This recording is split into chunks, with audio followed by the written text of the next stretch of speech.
Go hit that record button. Yeah, I thought since you didn't make mention of it, and I know you want to record these games. Alright, recording now. Gonna go ahead and rehash this real quick. Um, I should pet the half-goblin and see what happens. You want to know what happens to your icy cold tits as I cast a firebolt spell at them? Oh You'll no! find out soon enough. the fire turns into an ice cube and just falls down her cleavage. Yeah, good luck hitting me. Oh, Oh, Oh! okay, okay. Oh! no. If you can't hit spiders, you can't hit me. I guess my healing spells won't hit you either when you get knocked upside your ass. Bringing it back in. Sadly, Don't need them. Ray has unfortunately had to bid farewell to the entire party. They received a missive calling them back home in order to handle the estate and affairs of one of their sick parents. They attempted to make a promise, but it's more of like a possible chance that if fate would allow it, they would rejoin their newfound companions and continue adventuring. The past few days, the party has actually spent in a tavern, recovering from both psychological and physical wounds from the previous battles and the previous few days, which have been pretty eventful. In this time, uh, Abyssalists has spent most of their time praying to the goddess and trying to find what their next destination should be. Should they stick with the party? Should they continue on their own? They've been giving some debate as recently they suffered a very near death experience that was actually essentially blocked by the goddess's will itself. Abigail has spent most of her time seeking out traders in town that would possibly buy some of the goods that they found from the smugglers, yet to no avail, none of the traders in town really have the excess coin to be spending on Shitty any weapons. outside items. This has actually made her turn to attempting to hail down even traveling traders that have been passing through. Most of them have all essentially just pointed her east, saying, "Oh, just go to Crow's Eye Castle. You can buy or sell and trade everything there." As they have proceeded further north, heading back to the actual lines of war. Sydney has spent the majority of her time just simply singing in the tavern, relaxing, allowing her wounds to close properly, enjoying some earned relaxation. Aurora has found herself hiding mostly in the actual tavern hall, one of the corner booths, reading her book and jotting down notes in her journal. It comes to the morning of about the third day. Um, a messenger arrives carrying 5 parcels. They find each and every one of you in your own special areas. We'll go ahead and bring you over to this map. I didn't make an actual thing, so yeah, there's just Oh no! theater of the mind. This. Um, One of the Lord's servants actually comes in and they deliver these specifically marked parcels to each of you, has your name on it, and deliver only to the hands of. You all receive these parcels, and inside you find 20 gold pieces and 5 silver pieces. Go ahead and mark that into your sheets as well.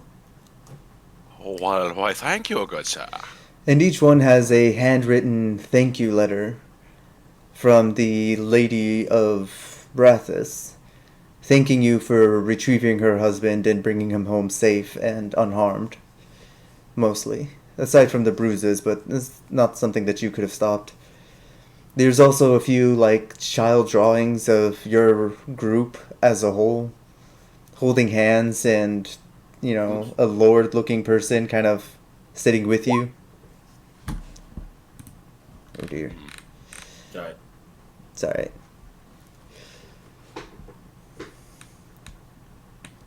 And with that, your morning has all started. You're still all in your rooms as the messenger retreats back to the Lord's estate. Again, you can smell breakfast being cooked in the morning, and you all find yourselves in the downstairs rooms as Ray has already left, heading on her adventure to the southwest, back to her home.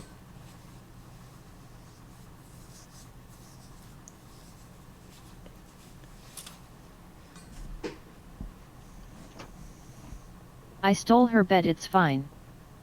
Actually, Abigail stole her bed. Because Good Ice enough. Tits because Ice Tits took my bed. Someone gets the goddamn bag, okay? There will always be fire and ice in this campaign. Is that my nickname now? Trojan condoms. Ice tits. I mean, I mean, if you want it to be. Aurora Ice Tits. I can't even with you guys. Honestly, that does just feel like a fitting nickname at this point, considering the fact you flashed someone and it froze them into an icicle. So it's east that we can go to reach that town. Yes. Or castle. It's a castle town. Essentially, it's a town that's surrounded by a castle wall that actually has a full fortress built into the castle wall on one side. It's considered to be a very large or a medium large city. Sydney, you do know how to get to Crow's Eye Keep or Crow's Eye Castle, as this is your homeland and you know the terrain relatively well. Okay. Do I know if that lady owns that place? Roll a history check.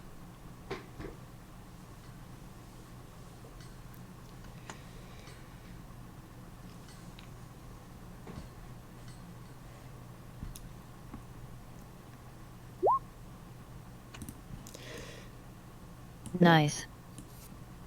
You remember seeing a book on the local lords and ladies with Lydia the librarian that you purchased your journal from, but you didn't have time to look into it.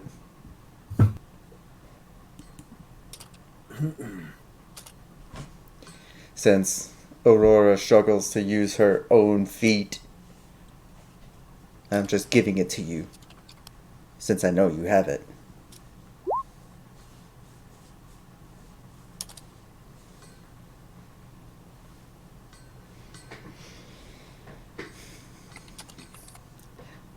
So, how would you like to start your day?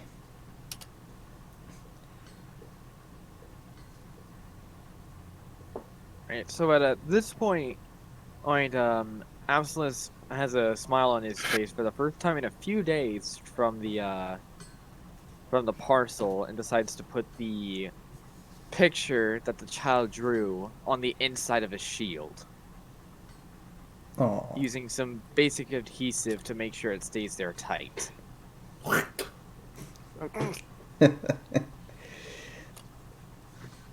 little bit of hair gel pulled out and just rubbed on the back of the shield and then pressed in there. Somehow it's stuck there. Sydney is still fast asleep.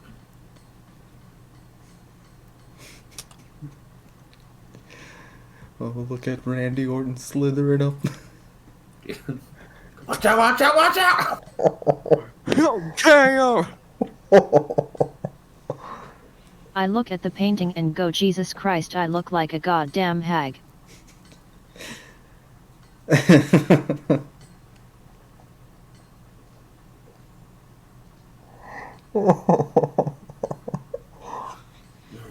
There was a part of me that was actually going to try and like do a child's drawing and put it up here so that you guys could see it, but I chose against it.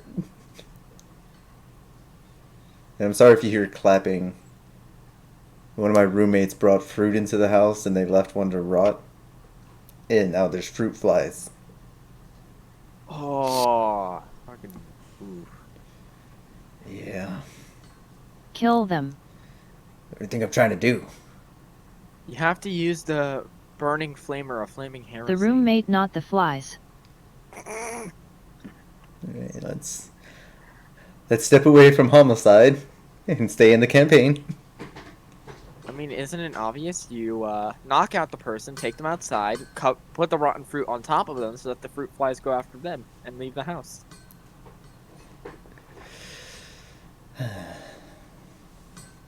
Time to do what I do best.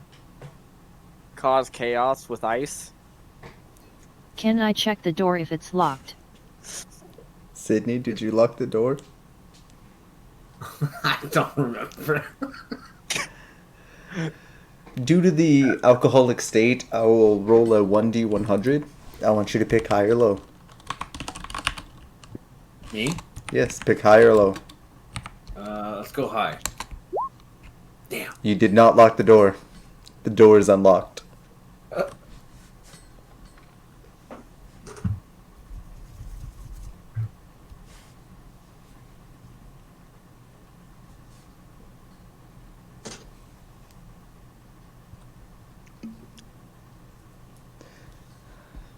I rub my hands as I run and body slam the bitch awake.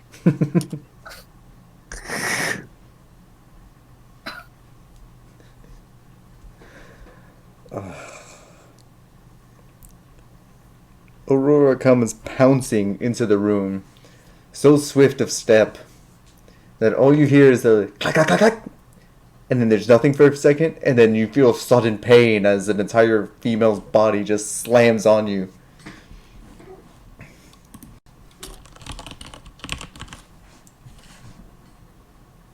Oh, Lord God. References in general campaign chat. Okay.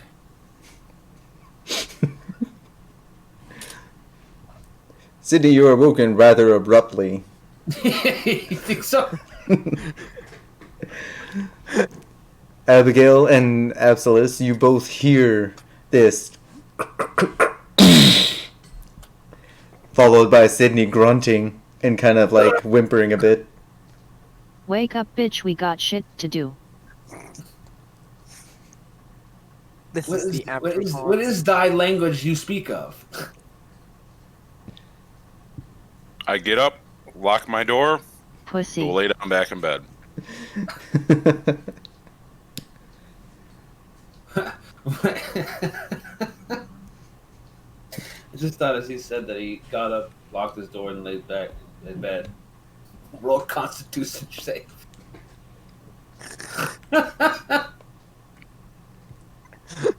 I'm up. Already up, I decide to at least see what the hell is going on with the people. I head out of my room and knock on the slightly ajar door to Sydney's room. So, as you knock on the door and it kind of swings open, you see Sydney wearing very little clothing, nothing more than like a strap across the chest and some, like a little loincloth on the bottom half of her body, though it's more or less covered by the actual blankets. And Sydney, or Aurora sitting, in a sense, like cowgirl, with her hands on Sydney's, like, stomach, rocking her up and down, well, kind of bouncing a little bit. And from your point of view, you might want to give them an extra 10 to 15. Wait, what? Reference in general chat campaign. This is what's happening. Does that describe it, Josh? Yeah, that's pretty good. Okay, alright, good. I had to quickly find it. At this point, I back away a bit, though due to my flaw, I still stay somewhat close to the door as I just lean against the wall, listening in on what the heck is happening. Horny bard is horny. The horny sorceress is horny. What the hell? This is all backwards. Time to body slam the paladin Oswell. Oh boy. Are we looking at another German suplex on a paladin full plate mail? I think so, ladies and gentlemen. It's going to be an auspicious day. Ice Tits McGee versus the paladin who can't create a light spell. This reference in chat of when Aurora saw the paladin.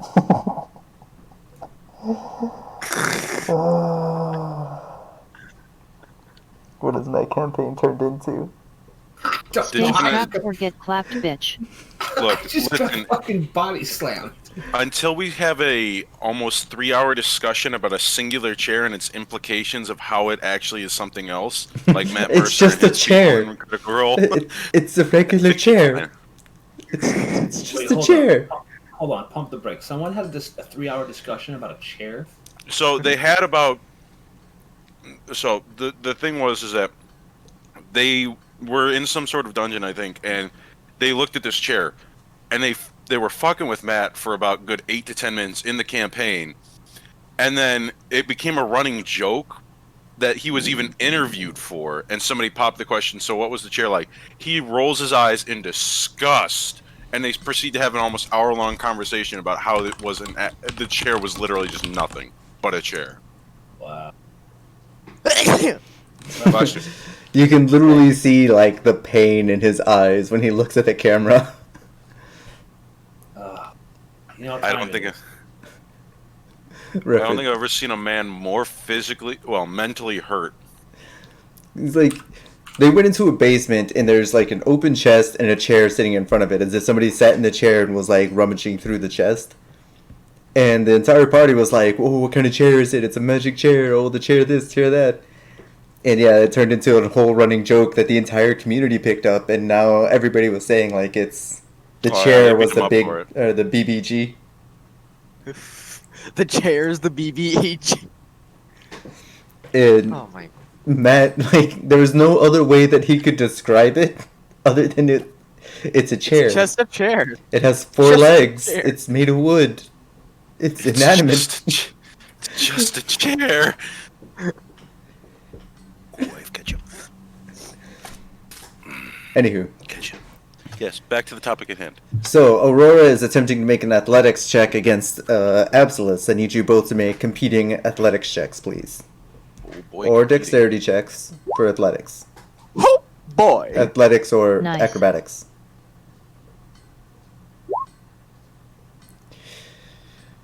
Aurora, you come flying out of the room with your swift step. You jump onto Absolus, trying to catch them with like the clothespin hook and trying to drag them back down. But instead, you just kind of like clap against their armor, and now you're both standing there in an awkward hug. Your ass cheeks go boom boom and clap clap. Abigail, again, you hear this. No, it's at this point. It's at this point you hear a lock like forcibly just smash to the other side of the door. Door flung open, hair's all frizzed up, poofy, aggravated, very angry about what is it? I think she's 4 foot. No, she's about 5 something. Anyway, she walks out, staring in the hallway, looking at the noise. Can you all stop making that fucking noise? Because I'm trying to sleep. And she slams the door. The inn shakes as she slams the door. And immediately you hear.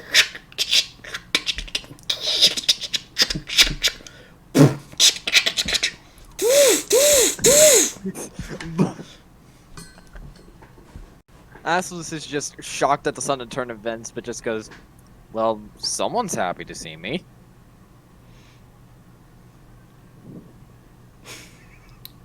Who are you again? Well, it seems Aim's isolation just makes people forget your names. How ironic. He's just standing there, just not even saying his name again. To be fair, her tits are her brain. They only swell, her brain doesn't. Oof. The ice has gone to her head. Frozen her brain cells over. Okay, well, I'm going to wake up the goblin. Yeah. Door is locked. I'm gonna let you know. No, they're just pulling a Big Bang Theory. Bitch, I will try to unlock it, I swear. Go ahead. Like, Abby. What role is it, Josh? You don't have thieves' tools, so there's no way you can pick the lock. She's not trying to pick it. She's trying to break it. What? Can I freeze that bitch? Roll an Arcana check, actually.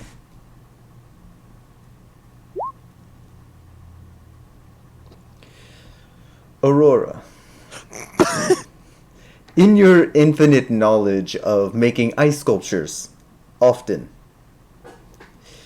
you summon up the ability of your control water. A simple cantrip that you've done a million times, and you flood the water into the actual keyhole before turning the water into a very strong ice. And then you turn it, and the door unlatches. Oh god! Oh, war's gonna break out. Abigail, you hear your door As soon as the unlock. door opens, I'm casting a sleep spell. If I'm not sleeping, bitch, you are. All right. Well, shit. Aurora, you don't know that there's somebody preparing magic on the other side, so If she doesn't have more than 21 hit points, she is instantly on the floor sleeping. I believe. I have 29 health. Yeah, so it doesn't affect you. Wonderful. There's more grumbles from a frizzled goblin, and she just looks at you. Get the fuck out of my room. Watch out! Watch out! Get your ass out of the bed. And you stay the fuck out of my room. it's like a pair of siblings. I said get your ass out of bed. She just gives you the middle finger. Oof. It's like the college sibling and like the, elementary sibling, where the elementary siblings dancing in the doorway saying that they're not in your room, screaming at you, and the other one's just like, go away. I'm trying to get my 36 hours of sleep. There's a clear scowl on her face, too, as she's giving you the middle finger. Can I grab that bitch? Oh my god. Jesus Christ. Aurora is chaos incarnate. Aurora has lost her fucking mind right now. Again, ice has gone to her head. Yeah. Isis. Honey. Oh, never mind. You're recording. I'm lawful good and it doesn't make any sense of what I'm doing. What the wait, what? That is confusing me now. You're lawful good? Indeed. Honey. I'm still grabbing that bitch. Yeah, and that's at this point that I cast invisibility on myself.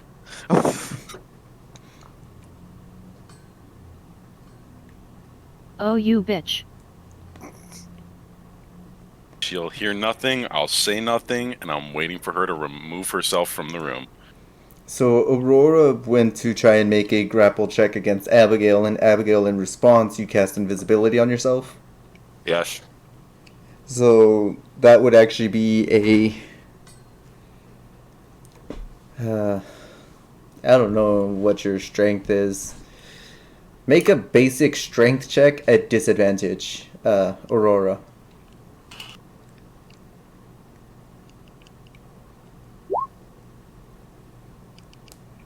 Abigail, what's your AC on armored?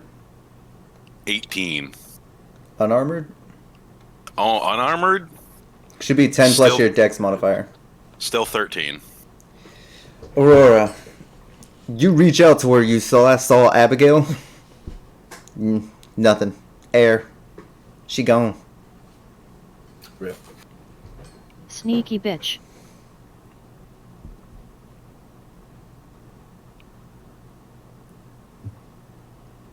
Okay, well at least she is out of bed, so I did my job.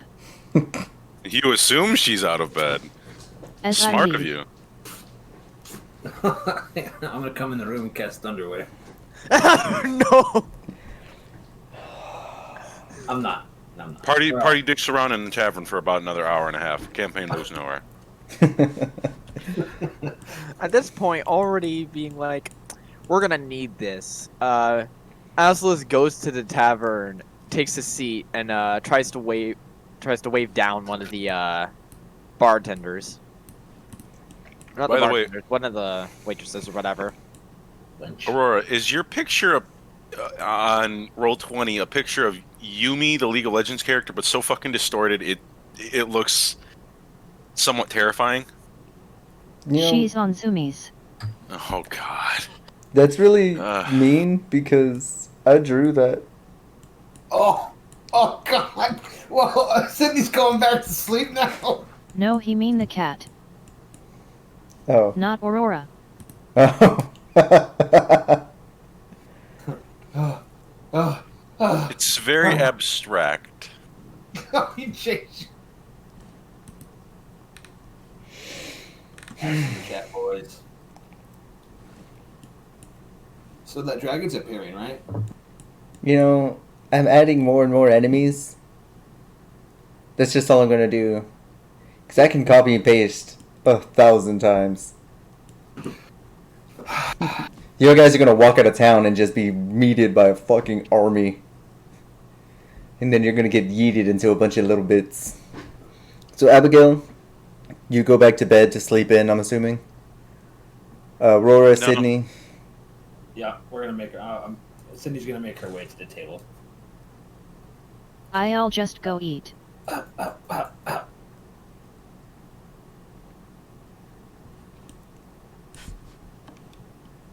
While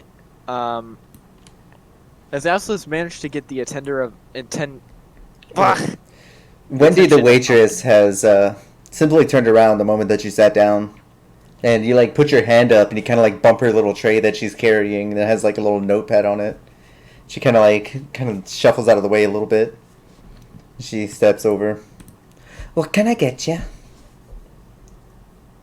Something to eat and a small pint of mead. Jesus.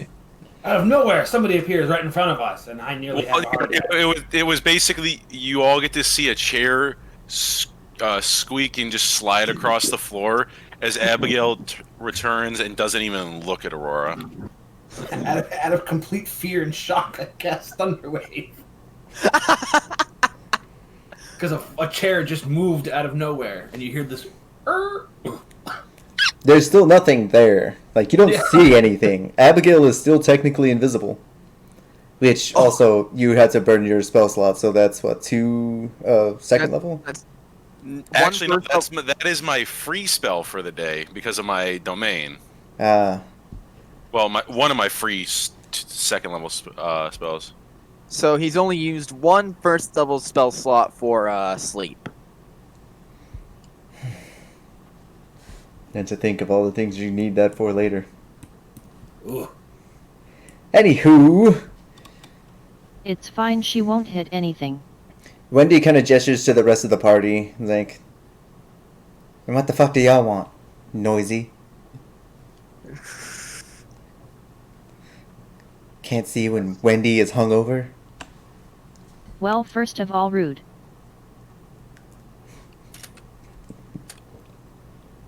Sydney is in pain. I'll take some water, please. And second, I just want something to eat, thank you.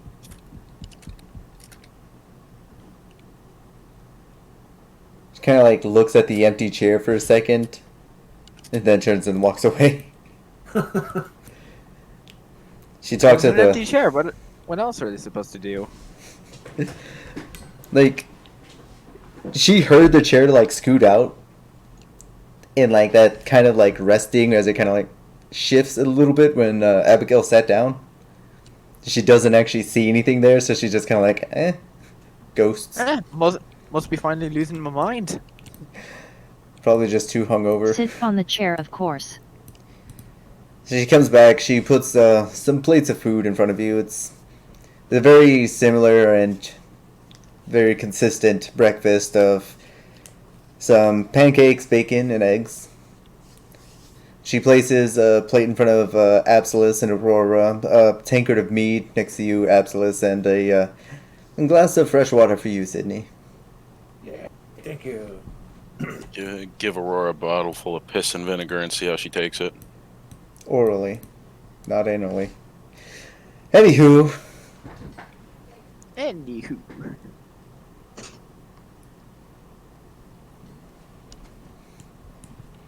so as you So, all munch down,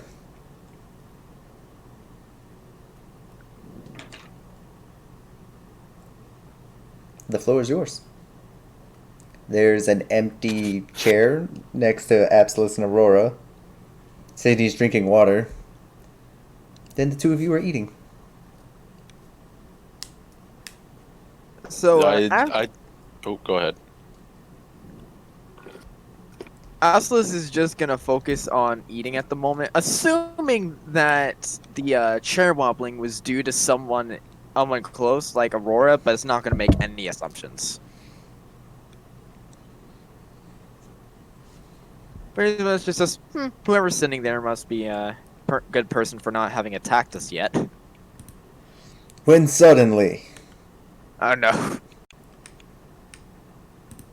I just look at the invisibility chair and just drops. go, mimics are cute anyway.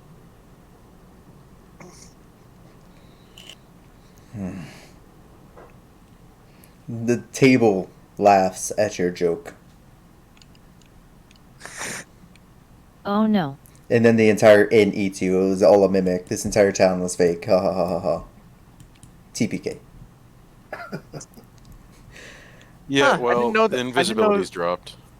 I didn't know mimics could make friends with spiders. Welcome to Josh's D&D campaign. Why couldn't it be follow the butterflies? So Abigail just kind of into reality again, sitting there, staring, kind of like in between Absolus and Sydney towards the crates in the back corner in the stairwell. All grumpy and frumpy, hair's really messy, kind of like an angry scowl. A little bit of an underbite with that extra like Welcome back, Abigail. Mm. I'm assuming Aurora was trying to wake you up, like everyone else. She remains pretty much silent and just almost grumbling to herself.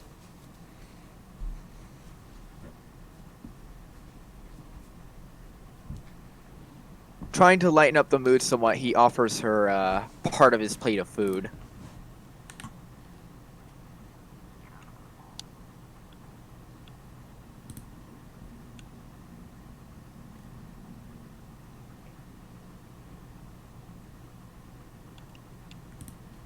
Not even gonna accept it, huh? And I will say, like he does look embarrassed at this point, but he just says, "Thanks for snapping some sense back into me back there."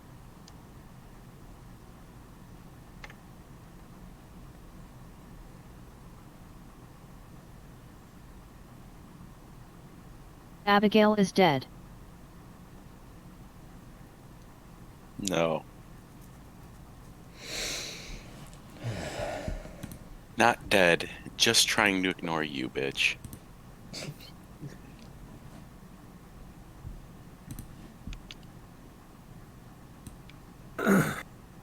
Close enough.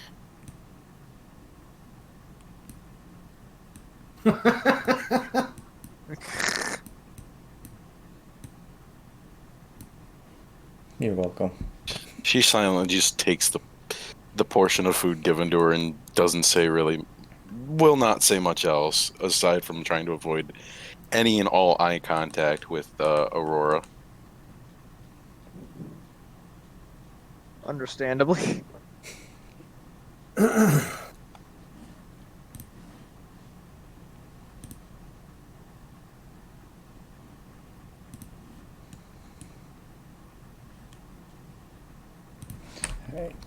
Alright, go ahead. Figure this out. I get up and walk towards the owner. Yee. Oh. walk up to the wood elf woman that owns this place. You've come to know her as Quinn. She always sits in this chair in the corner right here, right next to, like the warm hearth fire. She's normally stoking it and keeping it lit. She kind of turns to you with, like, a bit of a corner glance out of the side of her eye. A little bit of a crack in her smile. How might I help you?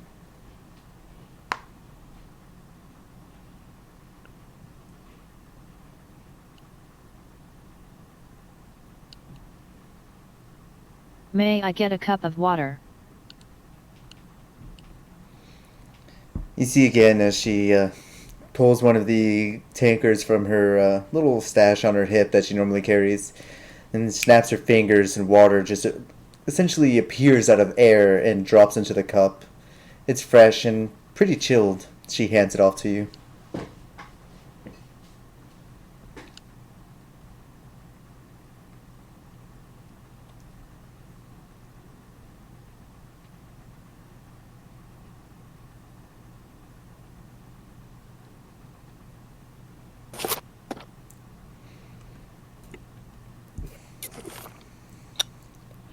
Aurora takes a single sip of this water, and it's hot. It might as well be boiling in comparison to her body heat. It's only 32 degrees when it needs to be like negative 100.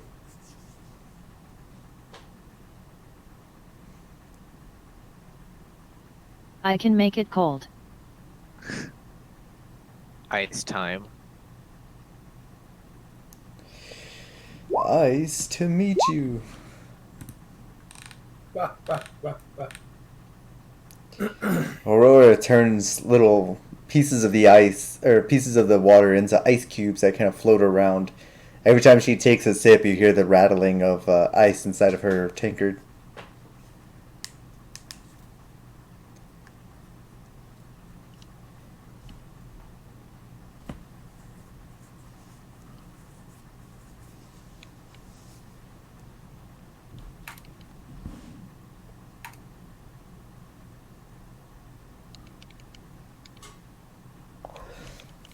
I look at everyone and say we have to travel to that town. I have some things I have to buy. Sure. Which town are you referring to? Remember, I was, in the middle of some important things for a few days. Fuck.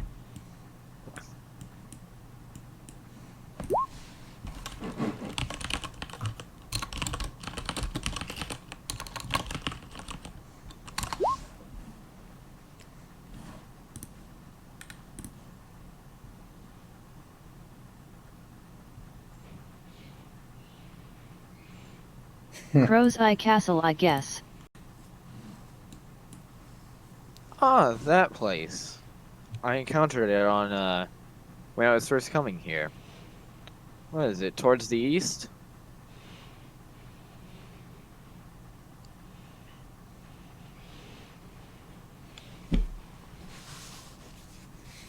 Indeed. Alright. Few days of travel has never hurt anyone well prepared. So, why don't we, everyone meets up, go ahead and head on over. Sounds good to me. I get up and grab my things. Mind you all, you do know that you have a wagon, but you do not have a beast of burden that can pull it. You do not have a donkey nor a draft horse. Oh, speaking of unrelated, but it reminded me of that.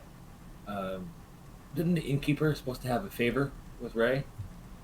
That's going to be handled in there at some time. Okay. I didn't know if you wanted to like push it off to someone else. Or... Nope. Okay. Fine, I'll fuck her instead.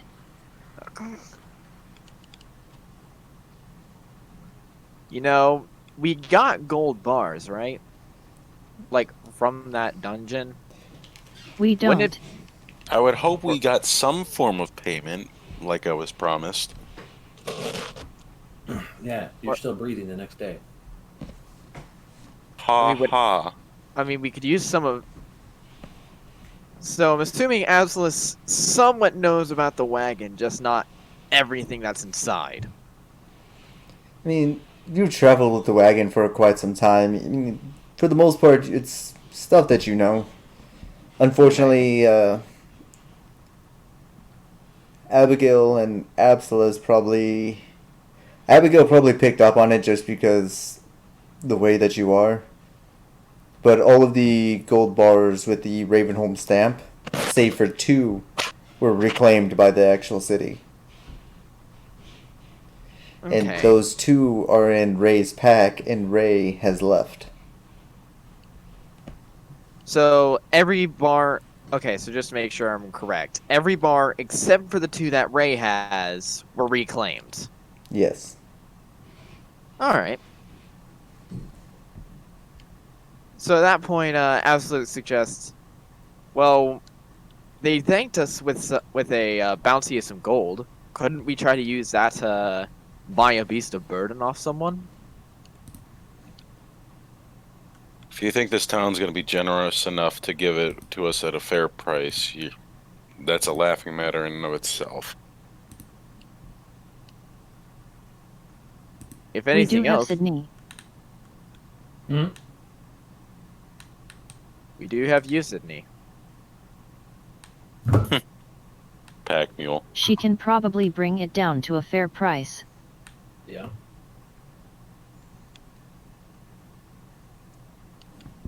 I mean, you have royal connections. Royal connections often do work in our favor. It's true. So again, I question about my payment. Didn't you got your own? You already package? got it. It had 20 gold and 5 silver, if I'm correct. I was promised 400 gold pieces. Oh, the bounty payment. You're telling me you forgot? Yeah, we aren't getting any of that. There's a slow turn of her head, and a very angry-looking half-goblin is staring at the ice woman. You can be angry all you want, but that isn't bringing your gold back now, is it? I'm sure we can talk with someone from one of the royals, not that they have their gold back, and see about that bounty. I mean, we do have to pay the we do have to pay some of the guards from before, right?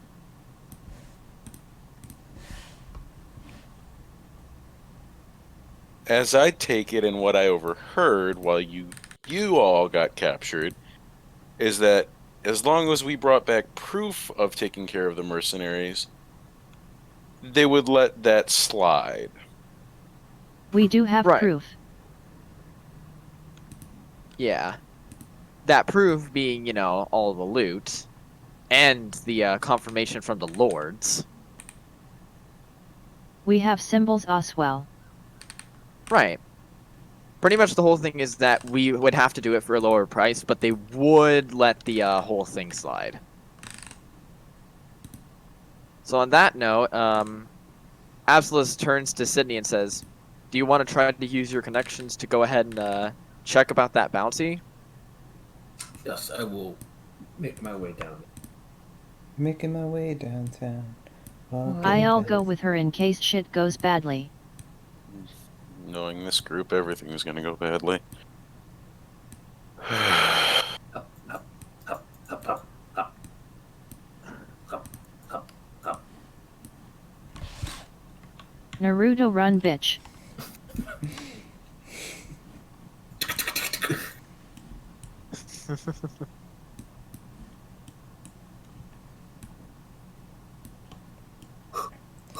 So as you all head down to the south side of town towards the bridge that leads to the manor of the Lord, you see the guards actually stop you this time.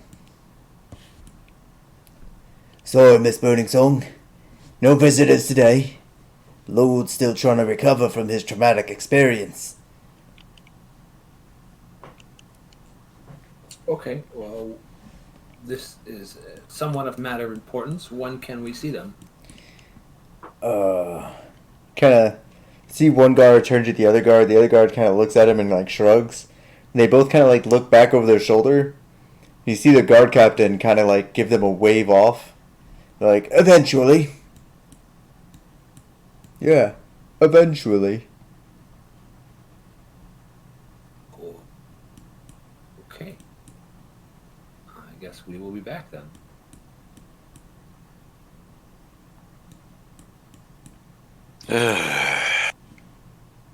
Well, how do we bring the news to the goblin? You could try to press the matter with the guards and just ask about it. Absolus thinks as they sit inside of the tavern, wondering what might happen so far away. Yeah. Now, unrelated to this, how do I use persuasion? You have to make a somewhat persuasive argument or statement, And then you make a roll. and then you roll for it. All right, so Sydney facing the two guards in front of her. On that note, while this is happening, Absolus starts to make his way down to the group, knowing something should be, something important would be happening. Facing the guards, I'm going to continue pressing the matter. We have the... What are their names again? Siegfried and Roy? What? The guards? Yeah, the two guards in front of us. What were their names? Oh, yeah. Gallic and Malik. Yeah, that's right, Gallic and Malik. Okay.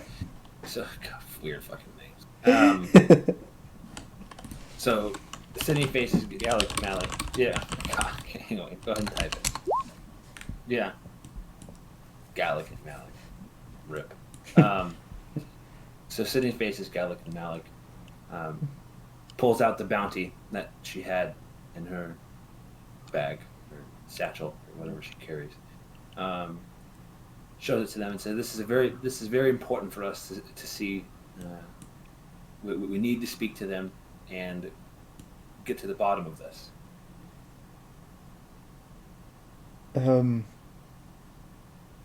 What? They already sent your payment earlier today. Yeah, didn't you already get paid? You said you would do it at reduced cost. Well, it's a little shorter than we imagined. Yeah, you also were involved in a scuffle that resulted in a dead lady as well as a bunch of dead adventurers. You think that's cheap? No, but they said if we brought back proof that they would overlook it. Yeah, so long as you did it at reduced pay. Think 80 gold is plenty, it's a lot of money. There's no need to be so greedy. It's 3 months my month's salary. Well, if you want to go risk your life out in the wild, you can. I'll risk my life plenty here already. Yeah, we risk our life just as much as you. Let's see you try and stop a goblin incursion, or an orc invasion, or a bunch of weird hippie people that keep dancing and screaming about some weird dude with tentacles coming out of his face. Like, there's lots of things that come through here. We risk our lives all the time.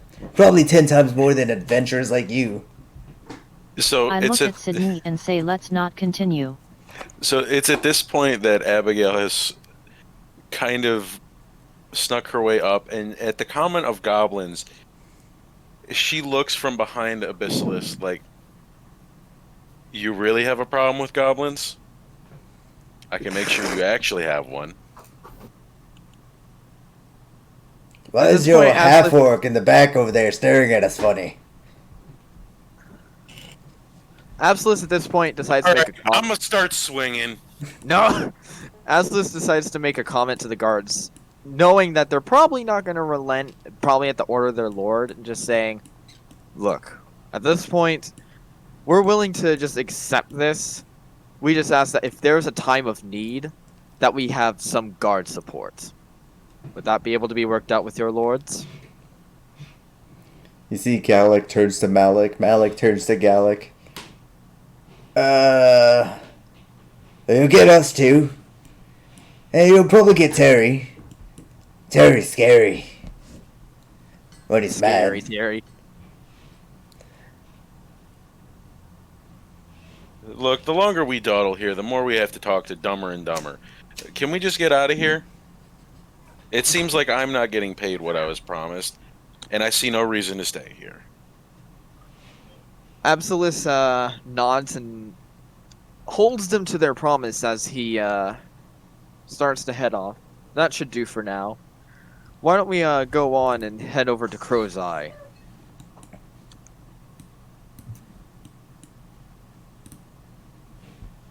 Sydney understands and nods towards Avalis. Sydney thanks Gallic and Malik for their time. They Thank wave you. you off.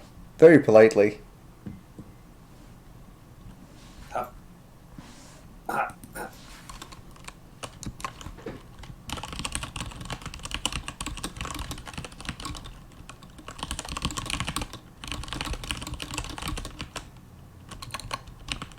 Okay, my mind is so poisoned that when you were actually doing that cough, it made me think you were trying to do a Seth Green laugh. Oh no, I was doing hop, hop, hop. Like running.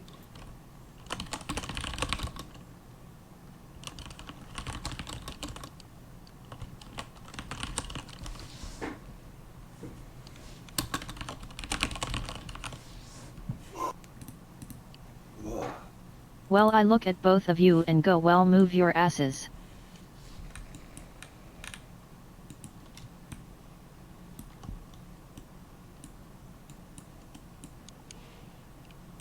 Migrate. Margaret. Absolus. Ooh, you are flying. Dragging you back. Roll me a perception check real quick. Interesting. All right. Perception. Very nice. Nat 20. Looking into the little, I guess this would be somewhat more of like a restaurant than a tavern. You actually notice the three adventurers that you had rescued while you're traveling through the smuggler's den have gathered here.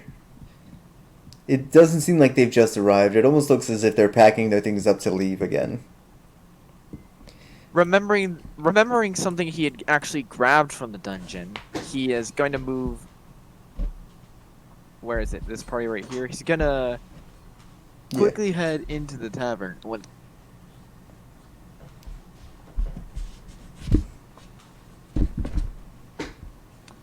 right. I head into the tavern and meet up with the adventurers and say, "Glad to see you all doing well." Their expressions are nothing but grim and rather mournful, as the fourth of their party did not make it out and was slain. Giving little more after that than a respectful nod, he procures from his bag the white dragon icon that he had found on the adventure and gave it to them as a sign of their fallen partner. You see as the half-elf warrior turns around, he looks a bit healthier, still rather lithe just from the elven form itself. But you can tell his muscle is starting to come back a little bit. It looks like he's been eating rather healthy lately, even for an elf. And he accepts the token and gives you a medium bow, essentially. Absolus bows back and exits the restaurant. Exit Happy stage to have right. at least given them that sign of their friend. And because you rolled so high, on the opposite side, you see through the open doors Terry the guardsman, who is this very dark-skinned, tall, muscular beast of a man sitting next to this relatively normal looking human. Right over this area. Yes. He nudges Abigail and just points into the other building. I'm pretty sure that's the other guard those two were talking about. References in general campaign chat. Boo-da-doop. Let's see what we got here. Oh god. Actual frickin' Terry Crews. Shh. Terry has powers that you can't even imagine. He's been eating his yogurt. And smells of allspice. Power. Block. And with that, your party begins their adventure.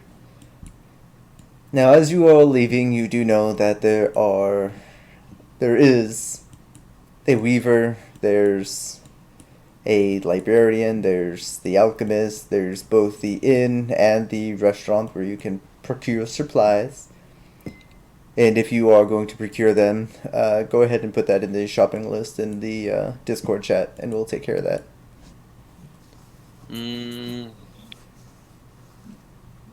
What was it? I don't want to buy anything in this low quality place. Wow. Jeez, I spent a lot of time building this. Every single one of these people in this entire town has a name and a slight backstory and personality. Hey, this place is gorgeous. Absolus, knowing that he actually does need supplies for some of his spells, is going to head to the item shop. I'm gonna follow Absolus just because I want to get distance from a certain particular ice caster. Cryomancer. We'll call her ice caster with balloons. On the eastern side of town, on the northern part of the road, you do know of a specific shop that's there. They have some relatively useful items. Not a super great amount, mind you. It's not like a major city or anything. And most of their trade supplies tends to get purchased by traveling traders that are heading north and back south. But for the average stuff like rations or perhaps some spell components that you may need, you could probably procure it through him. Alright, I go ahead and, It's up here. So Absolus is gonna head up towards the shops.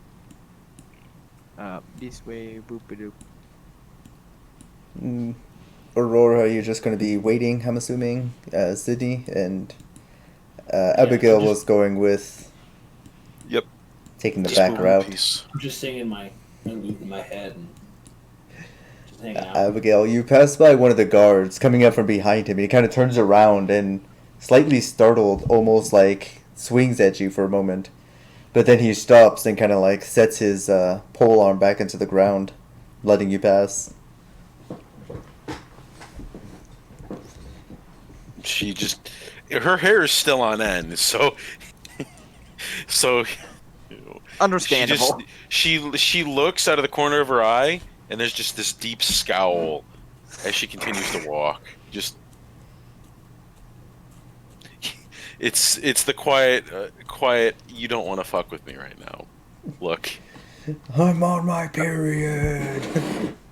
I mean, essentially, but It's coming over here.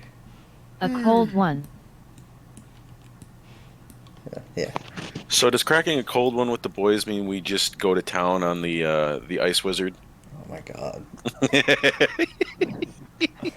Oh my fucking god. You genius.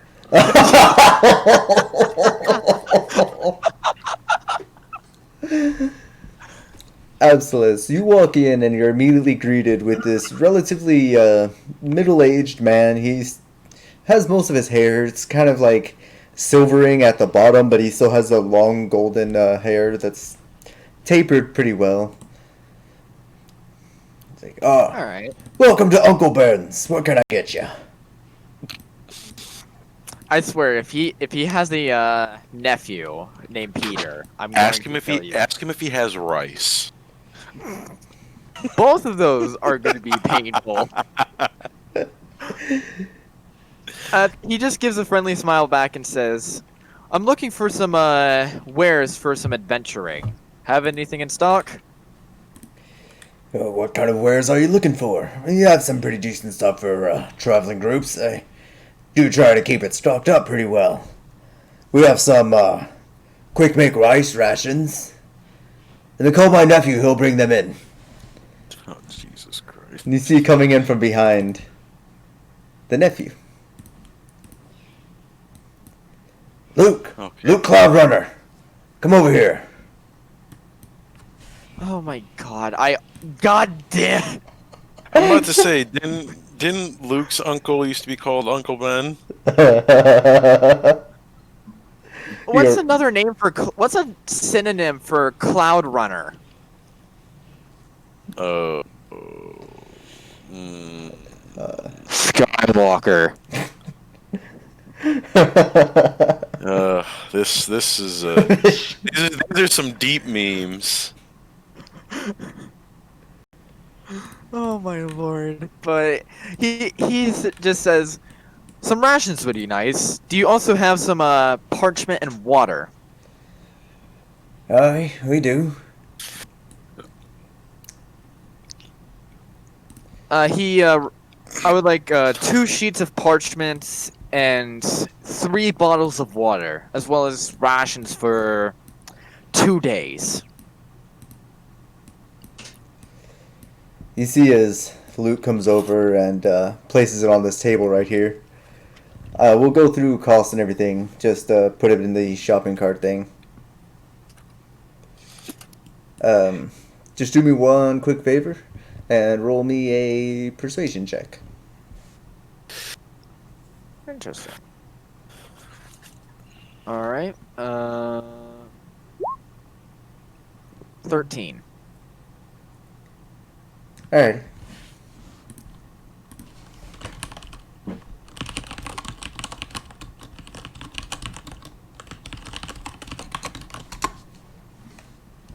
Alright, let me go ahead and put that on the shopping list. Alright, so bringing it over here to Sidney and Aurora, who are just standing in the middle of the road. Mm-hmm. What y'all two doing? West Virginia! I Take wanted me to go to home. the alchemist shop. Alright, let's go to the alchemist shop. West Virginia. Take me home. Carolina. Imagine just the group of dwarves, or you get the dwarven voices from Lord of the Rings singing. That'd be beautiful in all honesty. I would be in a campaign just for that. Just walking by a tavern and suddenly hearing that. It's just a tavern full of dwarves, and they're singing the most obscure references known to their kind. For all we know, they're just singing that one battle song from the Clone Wars.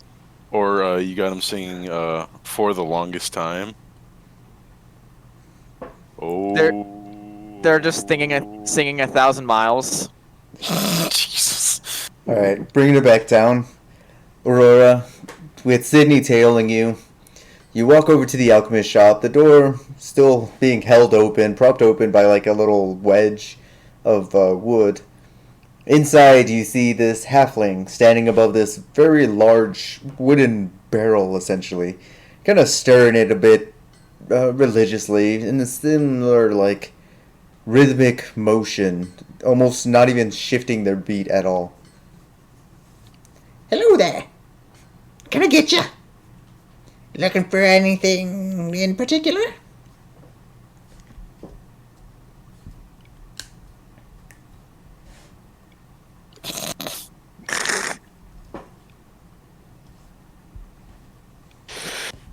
Greetings, I just wanted to know what kind of potions you have in stock.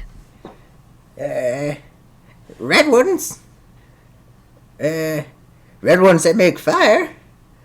And a little green one that has some little iron flecks in it. This is sketch as fuck. Back away. I'm imagining. Okay, so potion of iron skins for sounds one of them. Metagaming. That'd be decent for a sorcerer with very little AC. Absolus dreams of this awesome potion called the Potion of Steel Skin as they stare at their quick make rice that actually has Uncle Ben's on the top of it. Bitch, you underestimate my AC. A hot 12 isn't going to keep you any warmer. She wants to be cold.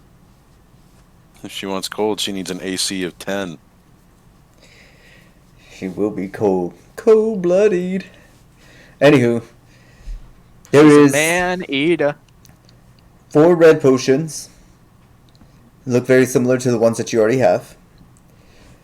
There are these 2 almost like glass circles with like a little wisp of a tail at the end, with another glass being held in the center, and inside is this like orangish red liquid. There's 2 of those. And then there's a singular, relatively about the size of a small like coffee mug, with weird twisted like a bit of a dangled little end with a nozzle, and it's corked at the top. And it's this like powdery white looking substance, and you can see these little pieces of like gray material within it kind of floating around. Even though it's not moving and it hasn't been shaken or anything, it seems to be kind of swirling a little bit.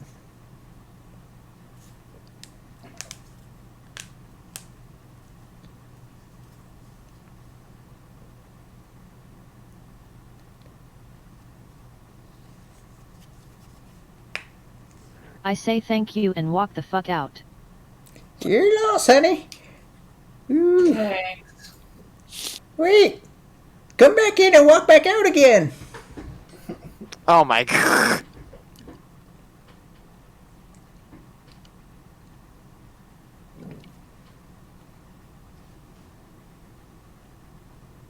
So, as the party has gathered up the supplies, Absolus, you have 2 days of rations. Those are going to be 9 silver apiece, so 18 silver for that, which is 1 gold, 8 silver.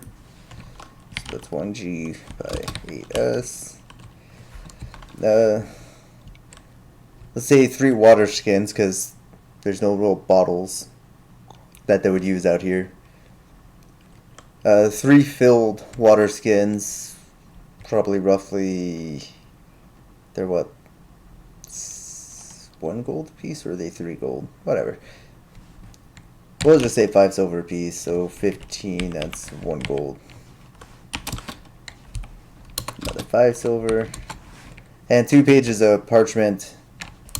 Because you did so well on your persuasion check, they'll give you the 2 pages of parchment for free. Get the partridge in a pear tree.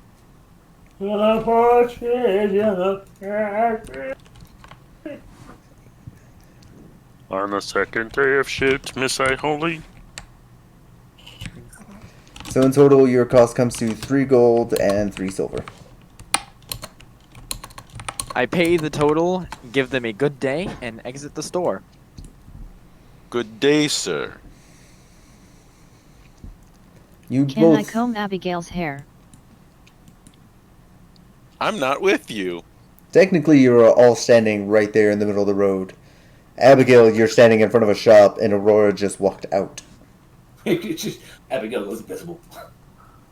I'm waiting for Abyssalus to move out of the doorway. Yes, this is a thing I should probably do. If I can find my goddamn character again. Here we go. Potato needs to roll themselves out of the doorway into the dirt fields. Ooh, called you fat boy. Well, I'm looking to get some. What is it? How long did you say the walk on foot was to the city? Or the next place of travel that we'd plan on going? It's going to be roughly about 5 to 8 days, depending on how fast you go and if there's anything that hangs you up. 5 to 8 days. I'll get a week's worth of provisions if they can spare it. And how much would that run me? Roll a persuasion check. Sure, we'll go with persuasion check as the sight of, well, she's not really half orc, but I guess her being as tall as she is kind of merits questions. It's more of a, if you roll well it's not enough, half bad. it gives you a discount, and if you don't roll well enough, you just get it at base price. I mean, 17 I don't think's terrible. Yeah, they kind of look at you, they see that you're frazzled. Luke kind of has that, like, longing, I wish I was you. And Uncle Ben takes these little 5 quick make rice packs and sets them all together in a little mini satchel and hands it off to you. He's like, alright, that'll be, you look like you've been having a pretty rough day. Yeah, her hair is not going down at all. Would you like a comb to go with that? I'll throw it in for free. Or a brush? Sure. Yeah, sure. She says as she fakes a smile, but it's almost to the point of being pretty scary as it shows kind of her sharp goblin-like teeth.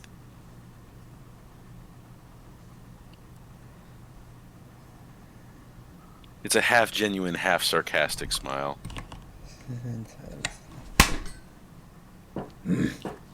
Almost.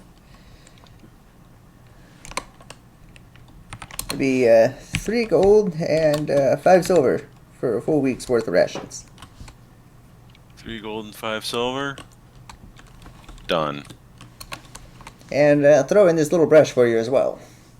You see as he puts in like what kind of looks like a horse brush. It's a little bit coarse.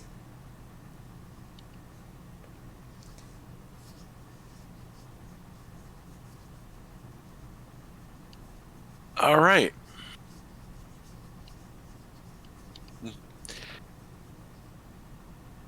She nods, takes the provisions and the comb, and makes her way back out the door. As you walk out, you can hear Luke Cloudrunner verbalizing his complaints towards Uncle Ben. One day I want to be an adventurer like them. Travel the world, see airships. You know, I can't be stuck on this farmhouse forever. God damn it. You can and you will. And for the love of God and anyone you praise, stay the fuck home because people are idiots.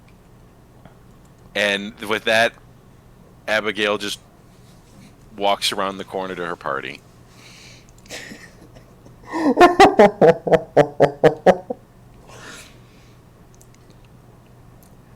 I wasn't kidding when I said that I gave every single group in here names and personalities. Oh, I didn't think you were lying. Far from time you said Uncle Ben, I just had like World War II flashbacks of when I watched Uncle Ben die. Yeah, it was a triple joke for this one. Beautiful. You're welcome. Yes. So, what's going to be your marching order? You can go ahead and set it up in this little 3x3 here. Feeling confident in himself with his new mantra that he had made for himself, Absolus is going to be first. Though he does voice his voice to Sydney and Aurora and Abigail. Someone should probably go with side by side with me, just to make sure we're going the right direction.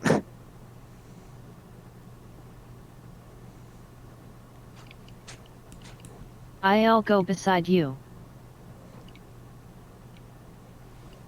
Alrighty then. I'm So Abigail, or not Abigail, but Absolus and Aurora are in the front. Yep, and the cleric will stay as far back as humanly possible. Sorry. Couldn't help myself. All the way up to Narnia. So, as your party takes off, you get just outside of town. Have to reset your tokens. You have to reset the token. You want to touch my round on tokens? They are very thick and girthy. Nani? You come into an open area. It's kind of wooded. There's a few paths to proceed. Let me grab my notebook right quick. Your dope book. Uh-oh. So, as your party proceeds out to the east, you find yourselves at a strange junction. There seems to be this decrepit farmhouse with a bunch of dead crops that sits directly in your path to the east, while a small marsh-like area, kind of slightly covered in mist, is slightly south of the farmhouse, but you could easily get around through the marshes.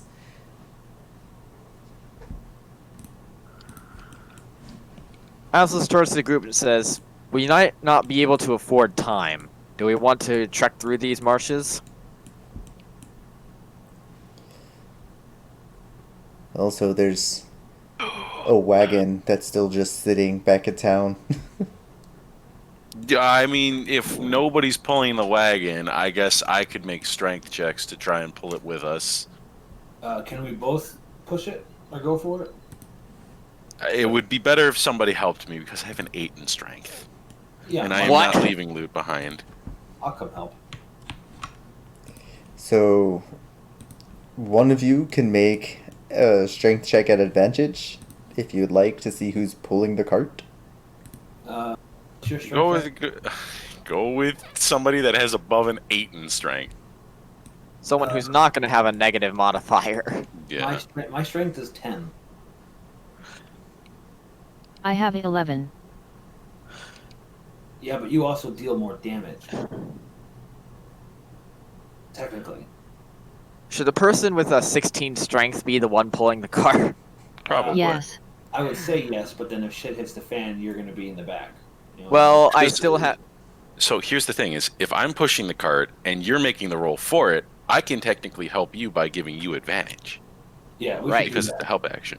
Yeah, as much as I would want you, the paladin to push it, it doesn't Um, make sense because if let- shit hits the fan. Letting you know, I told the DM this. I don't know if you were here for this, Sid, but I have a feat now that allows me to freaking zoom up to you and defend you if shit goes south. Yeah, no, I was here. I'm Okay. I'm in Discord like 90% of the time. Right. Alright. Here we go, pulling at this freaking cart. I'll be fine alone. Alright, since Absolus, you are pulling the cart. Roll with advantage on strength. I'll give you the ability to pull the cart. Oof. How is that? What the fuck? This cart must be very heavy. Can I roll for strength with no advantage to see what would happen?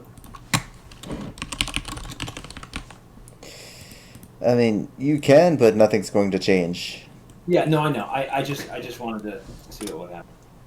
Alright, so Absolus and Abigail were both pulling the cart, correct? Mm-hmm. Yeah. Need you both to take 1 token of exhaustion. Oh, buddy.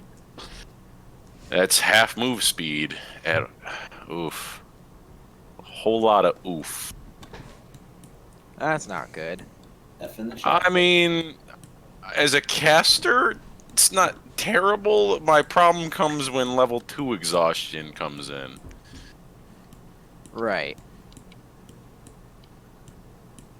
And I'm not doing terrible here.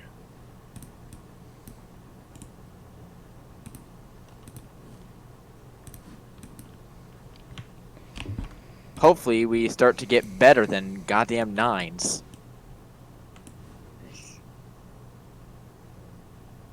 Alright. Here we go.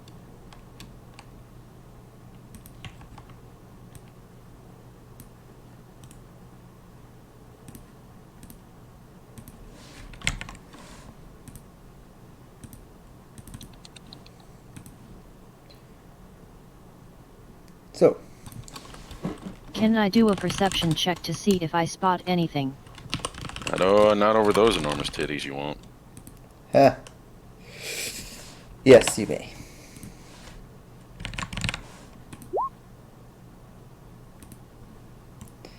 Nice.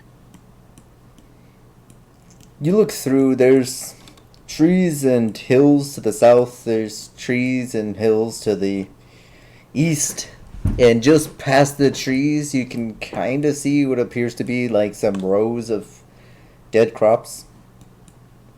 And there's some stones, some grass. It's kind of chilly. Not for you as much, but you can still kind of tell it's a little bit chilly.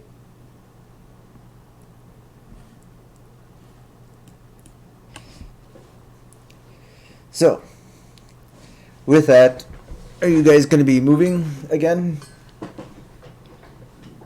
You've already I rolled guess your so. strength check for this, so I'm not going to make you roll it like for every so and so. You guys are rolling the cart. It's just at half move speed. Wonderful.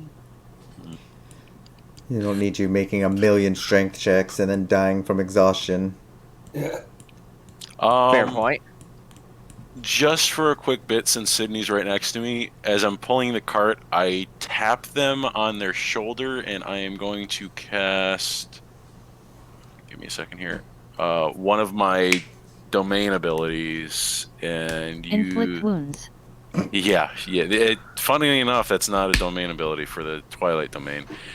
I'm going to cast Vigilant Blessing on Sydney, so if we do start any form of combat, you have an advantage on your next initiative roll. Okay. Swag. All right. Thank you. No problem. Sydney refers to something called swag. You don't really know what the word means. It might be an abbreviation for something. You've never heard it before. Moon No, it's speak. just like I touch them on the shoulder, they turn to me, say swag, and I just look in disgust.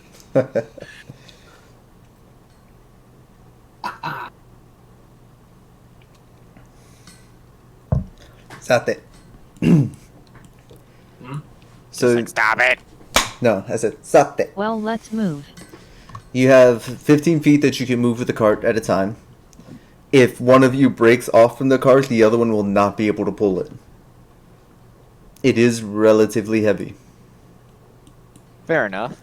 It also only has 2 wheels, so you actually have to lift the entire front up and pull in order to get it to move. That's why it needs 2 people. Otherwise, the 2 legs will jut into the ground and the cart will just sit stable. Everything inside has just been roped down, so it's not like falling out or anything. Alright. So, which way did he go, George? I'm gonna use the bathroom real quick. Yeah, I think I'm gonna go ahead and use the bathroom too. Figure out what you're trying to do. Alright. We should probably start heading through the marshes, but while you guys are doing that, I'm gonna get a drink. Okay.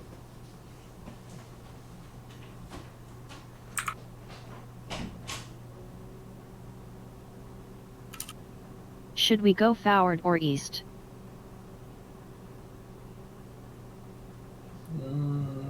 Probably forward.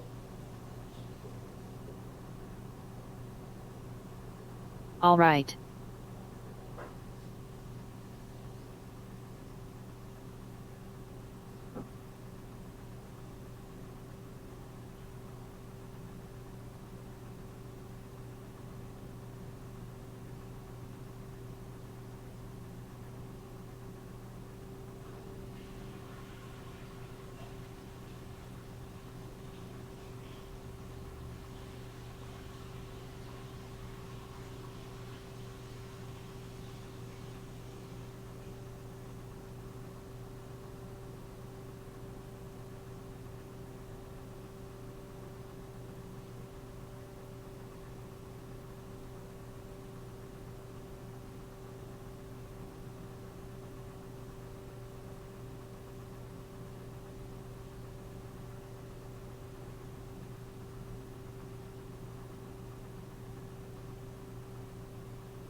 I'm back.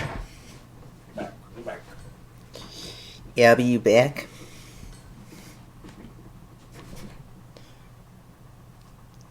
Is Abigail back? No, no. So, We have decided to go forward. which way is forward? Like, Enub is getting a drink. forward, forward, forward.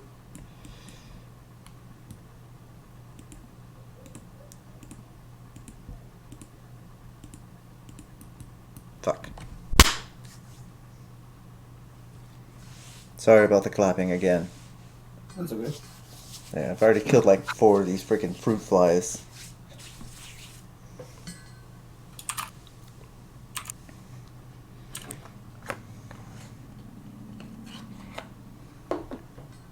Josh, you're recording, right? Yee. I hope I didn't miss too much. This way. So you're gonna head south? Yes. Yeah.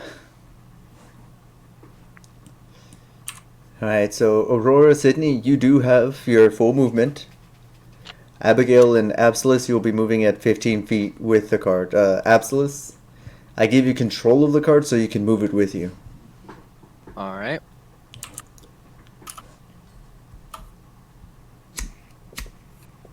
I suggest Aurora move out of the way so that Abigail and I don't run you over. As much as Abigail would love to run you over.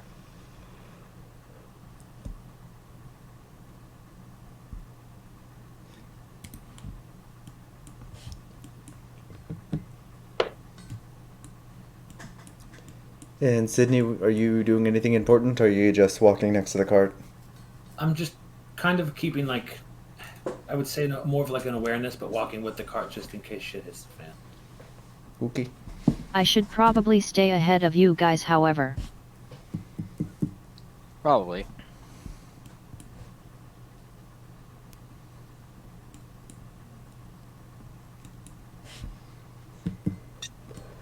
Aurora, roll 132 dexterity saving throws.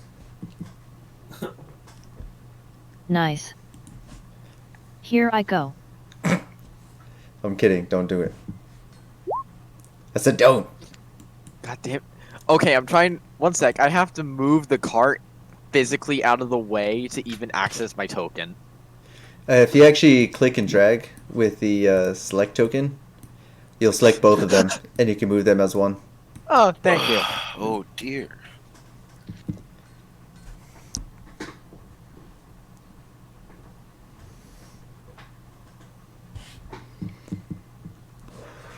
You watch as Aurora does this, like, amazingly beautiful, almost dance-like maneuver, dodging out of the way, skipping over this very small mud puddle. Bruh. She almost stepped in it. Would have ruined her shoes. Oh no, not the shoes. Not the shoes. My cute ass. Shit. I pressed enter. By accident. Nice. Press enter, and now your shoes are ruined. Good job.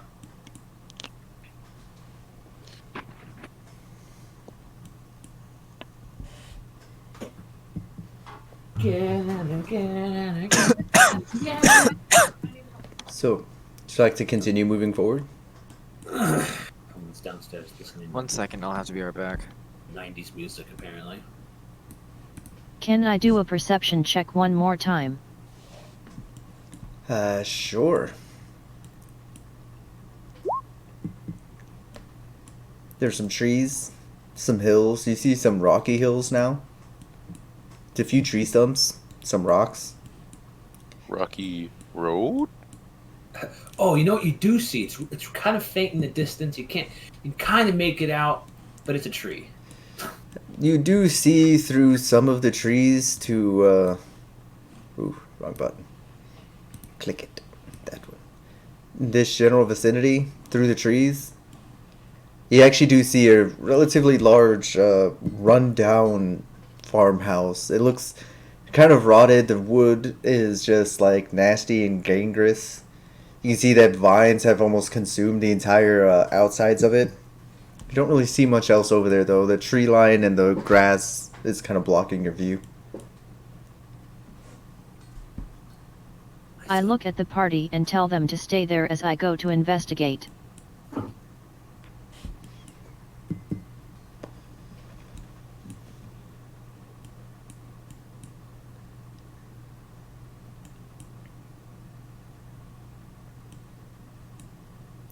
I need you, if you are going to be attempting to hide and look, or if you're just going to be standing out there in your bright blue dress and professor robes. Oof. Are you going to stealth your way there, or are you just going to be loud, proud, Aurora crowd? Well, it would be more of nude tit swinging and. I really don't give a fuck about stealth. Of course she doesn't. She's the exhibitionist of the group. She wants to be seen. Oh, It's at this point that Aurora's dead. I don't fucking see where she ran off to. Where the? Oh, she's over there. well, pausing the rest of you guys for a little bit as this No, is go now a ahead. thing. Aurora, you pass through the brush, and immediately you see that this entire area just so happens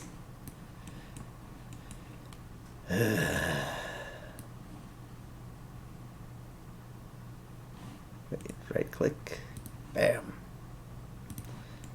Bunch of undead, rotting bodies and corpses are all around you.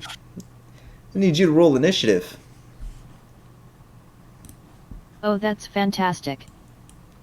Hey, look, she's gonna have rotting flesh slapping her titties soon. I mean, Josh is Yeah. Like, how do you follow that up? He did ask you to. You won't sneak.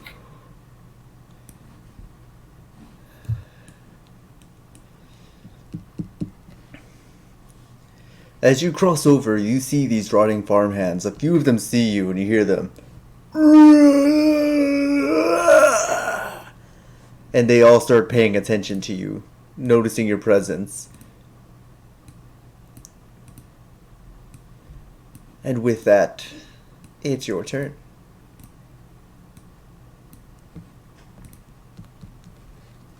Well, shit. You think she'd learn? I cast Blur as a bonus action. Since it is, I think. Double check your spell. One action. Nope. It's an action. Fuck. I mean, you'll take your turn to do it, so I guess it's that's a thing.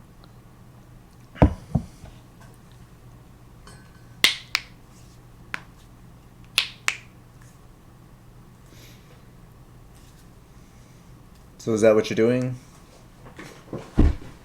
I mean, you can still move. Yet I'll move back.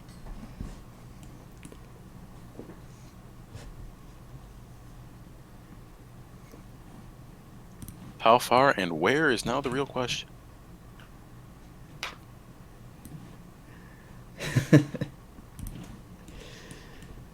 And end my turn.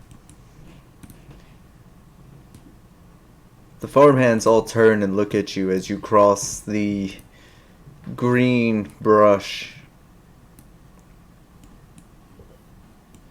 You kind of lose sight of them, and they lose sight of you as you pass through the thick brush here. They don't seem to be following you.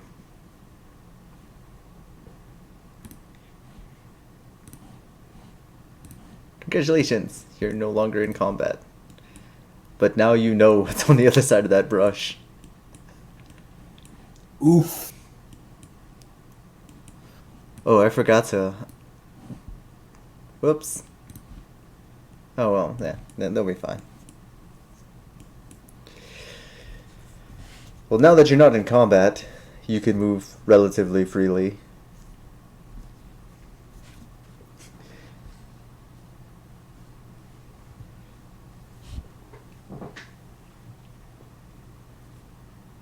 Well, I run towards the party as I'm still on my blur form or whatever you can call it. You see this rough image of like 3 or 4 auroras. It's almost as if you've had way too much to drink. And she's kind of like shifting side to side. Like there's 3 or 4 of her all moving, running towards the actual group. These kind of I'm like finally back. icy clones of Aurora charging back towards the cart. I slightly have a mild heart attack. What the fuck? Just a bunch of bouncing titties coming straight towards you. Oof.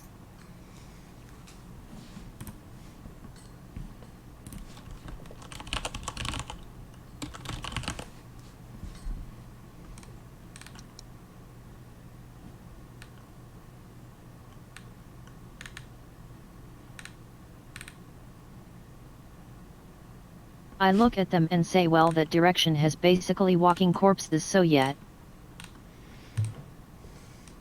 That is. Wonderful. I don't think so.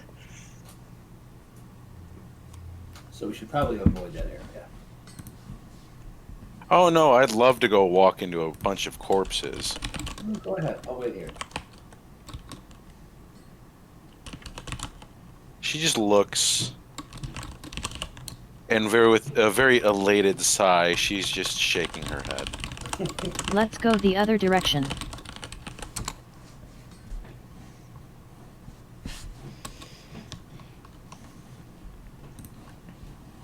And do you think it'll be any better in the other direction if you wander off again? Yes. We should probably just all stand together in this situation. You know, 4 better than 1.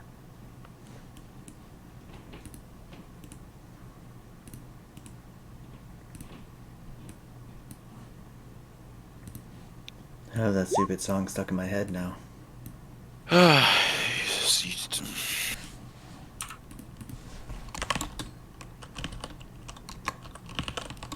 Yet I'll be somewhat still ahead, but I'll be more careful.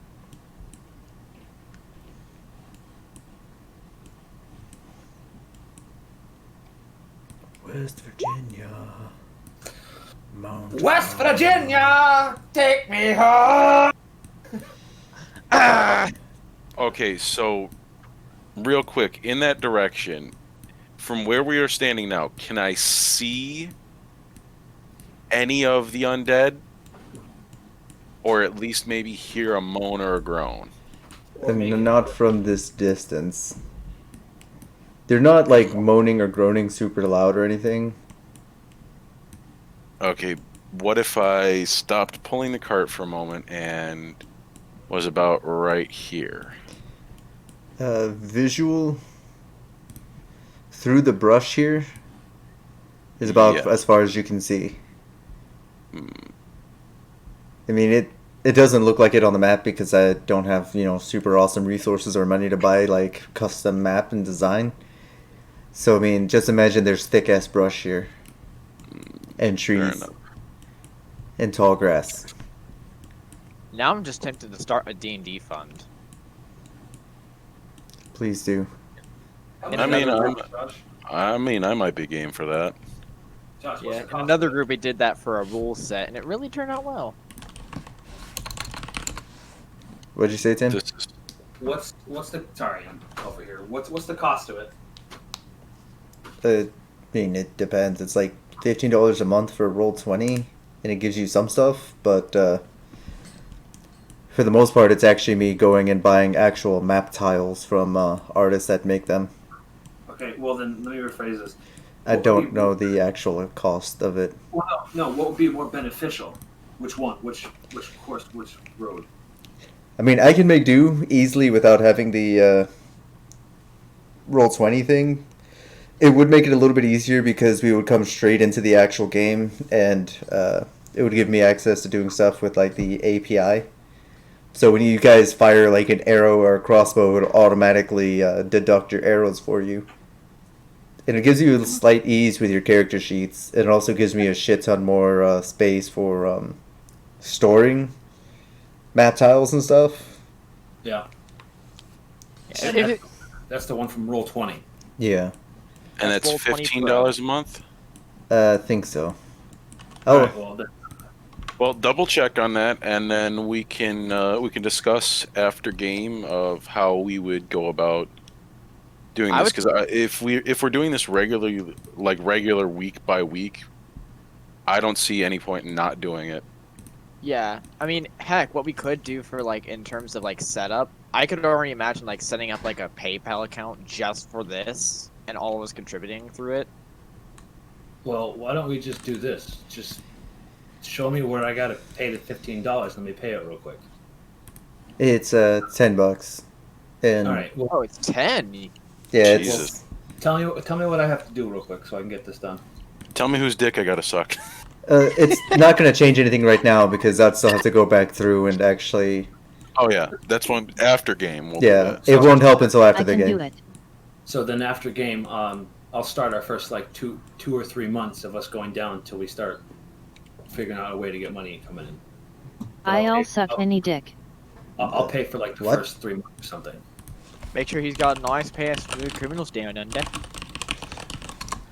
Alright, so, So our next campaign will be a little bit different because we'll have the roll 20 thing. right. Okay. All right. So like I said, Josh, I'll take care of the first 3 months and then we'll go from there. Cool. All right. Alright, cutting back. So, yeah, there's pretty thick brush along this little side here, which is why when Aurora dove back through it, and the same, like, area, because she didn't really step out too far from it, she was able to turn around and just dive right back in. It's just heavy foliage, lots of trees with low-hanging branches that have, like, pine trees almost, but with thicker leaves, and then grass growing up beneath it. So it's really difficult to actually see through. It's also probably the reason why they couldn't follow her through is because they actually completely lost sight of the blue mage.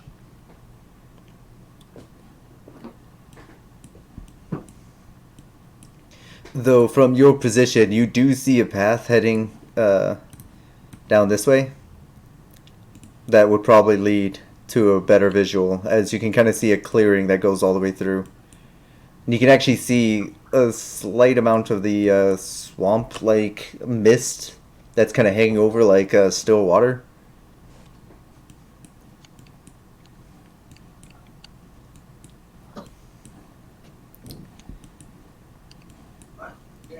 We could also investigate further what the hell are the corps doing there, but that would slow down our trip. So we did. I'll say this much. If we're killing things, we're looting things, which I'm fine with. What I'm not fine with is being grumpy and tired from pulling this goddamn cart we didn't find something to haul this thing with. Take a nap, you big baby. I'm gonna Would punch you you rather in the spend more face. money on a donkey?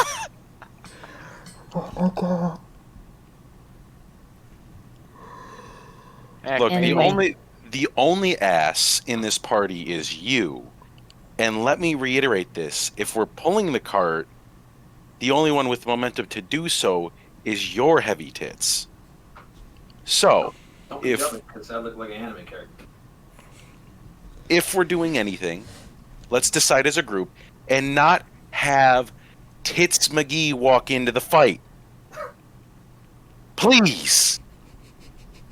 I mean, fair enough. Because if I have to let go of this cart, I am probably going to not be able to pick it up easily again.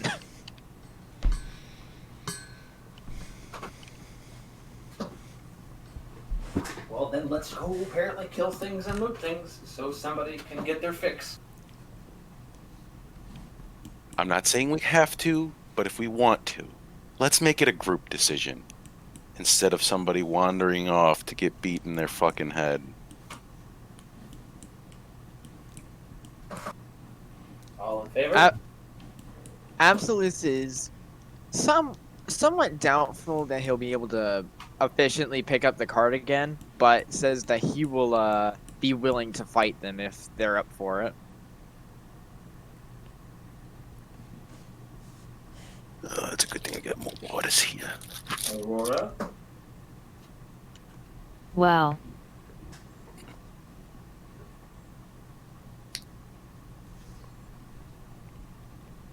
Hey, fucking fool. let's go investigate. Okay. Okie dokie. Shit. Socks fall. And roll for initiative. I love you guys. I mean, technically, well, that might be metagame knowledge, but if we do so, hang on, Aurora, you know generally where those things are, right? Correct. So, this is just me thinking out loud here, but if you can tell us and remember the positions of those undead, we can set up a surprise and maybe get a little bit of jump on whoever might be controlling them. Or at least just kill them outright before they get a chance to attack us. If we can't find a controller, just destroy the drones. That right? means sneaking. I keep forgetting that this is Dungeons and Dragons because I just thought zombies was like from like an outbreak or something that not actually somebody's controlling. I mean, these could be COVID-19 zombies and we could be fucked. I mean, you know that I'm a paladin with heavy armor and therefore disadvantage on stealth. Clink, clink, clink. Look, I'm not in a better department than you because I also roll for disadvantage on stealth. What we could do, we do have this cart that we are not wanting to let go of. Why don't we draw the whatever over there's attention and let the other two, who can actually sneak, deal with the threats with a sneak attack? You're And assuming too much about the one in front of us wanting to actually be sneaky. You I are mean- assuming I will stealth. Exactly. I mean, I could always just sneak around and thunderwave them. No, Just you know what? Well, if you don't want to stealth, Aurora, then please, by all means, yell at the top of your fucking lungs to draw their attention, and we will all prepare to fight. Gladly. No, wait. Before you do anything, let me hide or something. Hang on. Hold my towel. Hang on. Alright, I'll just be a distraction. Wait. I mean, is that anything other than what you normally do with those overgrown airbags? There's not really somewhere to hide. I hit shit unlike you, honey. Let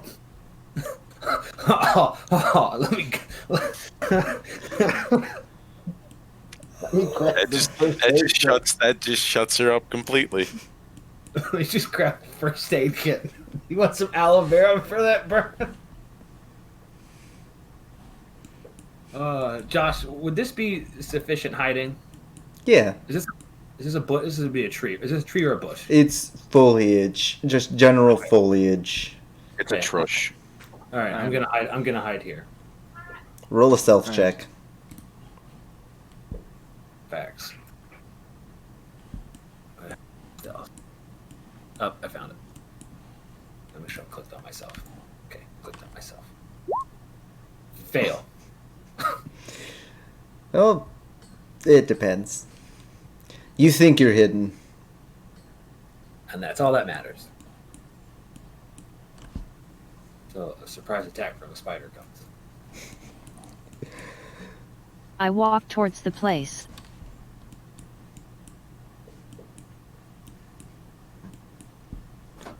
Seeing that there's a dirt path going a different direction, Aslos is gonna go.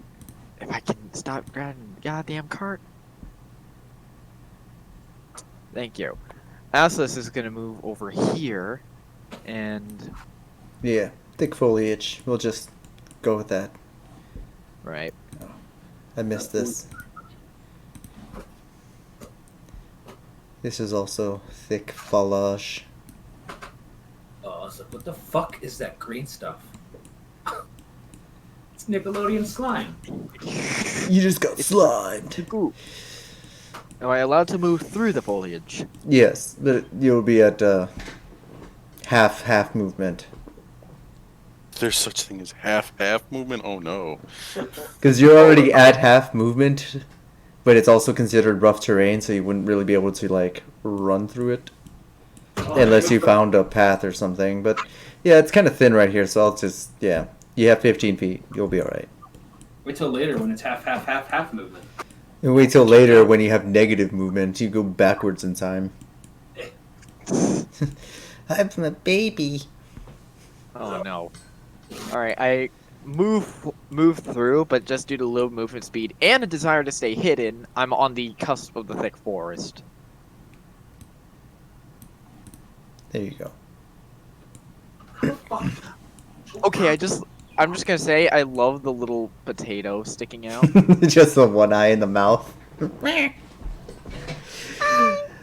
Absolus. You see a large group of undead.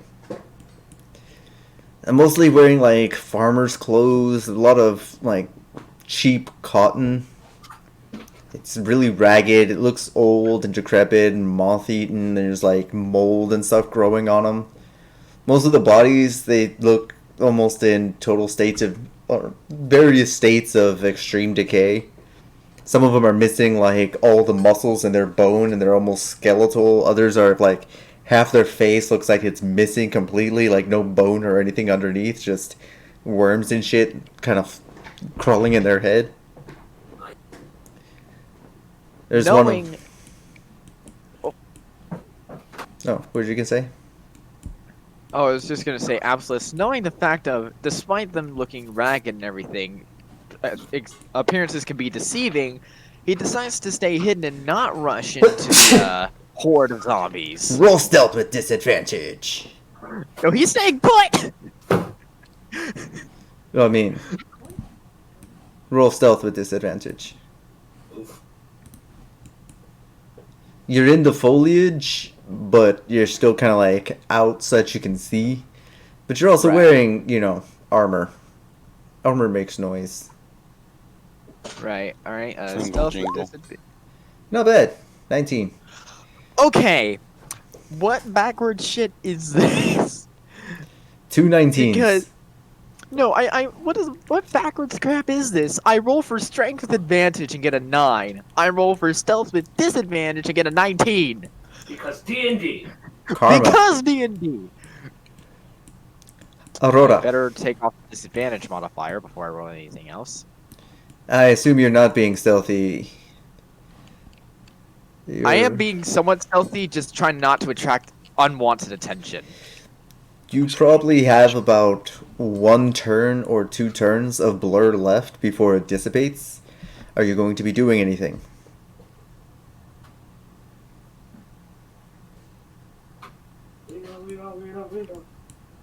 Well.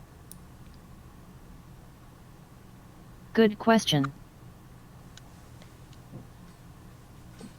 I'm giving you this one surprise round before everyone has to roll initiative to see what the hell they're doing. Shit gets real.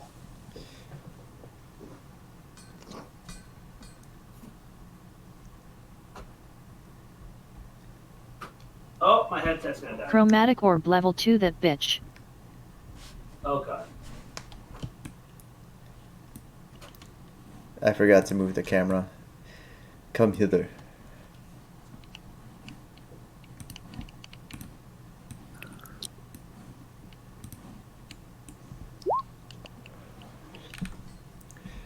Chromatic orb at level 2 is a 12 to hit. That hits. 14 damage. Oh yeah, because you have the elemental adept, so the ones will get counted as 2s. So 14 damage. Yes. You pull out your diamond and summon from it this arctic cold sphere. Calling it forward, you blast it forward. It smashes into the rotting flesh, leaving these crystalline structures of ice piercing through it. It just kind of still standing. Oh.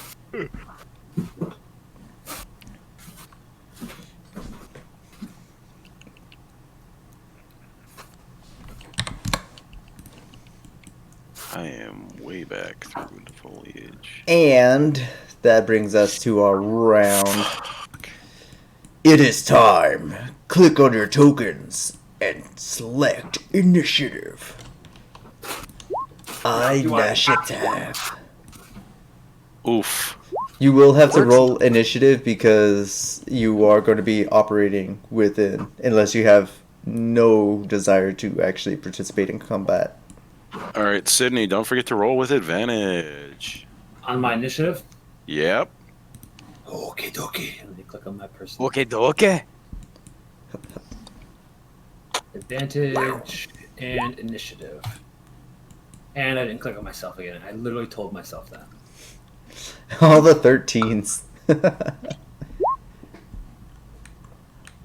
Alright, Absolus, what's your dexterity? My dexterity modifier is +0. Aurora, what's your dexterity?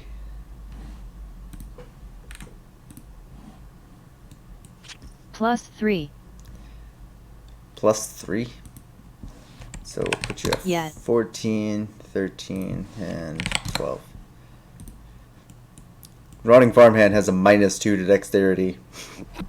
Oh. Well, anything that requires a dex save. And they're zombies. Dragon's breath. They're more for taking hits. Brings us to the top of the round on the opposite side of the map, hiding in a bush. Sydney. Okay. Well, that didn't work out the way I thought it You have no idea what's going on. Like, why is everyone fighting? You just saw that Absolus went one direction, Sydney or Aurora went the other direction, and you're hiding in a bush. None of this makes sense. Yeah. So I'm going to just move next to Abigail. You can turn your main action into another movement action if you want to move a little bit further. You'll have Because a, we're both. Because I It's an extra believe. 15, right? it's an extra full Yep. movement. Oh, 30. Okay. Well, no. If Absolist is exhausted once, it is a 15 movement because. Well, it's Absolus and Abigail. Well, actually, it should just be Yeah, it's both of you. I said both of you. Stick with it. Abigail and Absolus, you both have 15. So if you Feet of double down movement. movement, you'll get 30 feet. But Yeah, Sydney's which- not exhausted, so she should be. Okay, yeah, my bad. I was thinking someone's voice was similar. My apologies. Okay. That's my turn.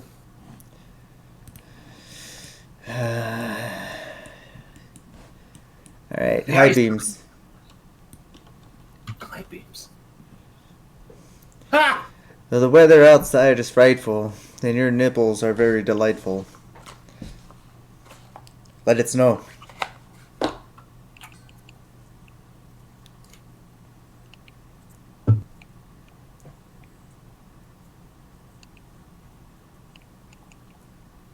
So I cast Dragon's Breath and wait until they get closer.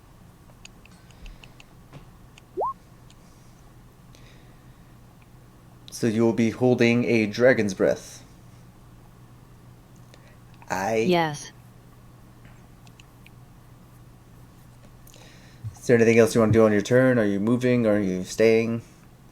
You're gonna do the rumba? You gotta rock your body on time.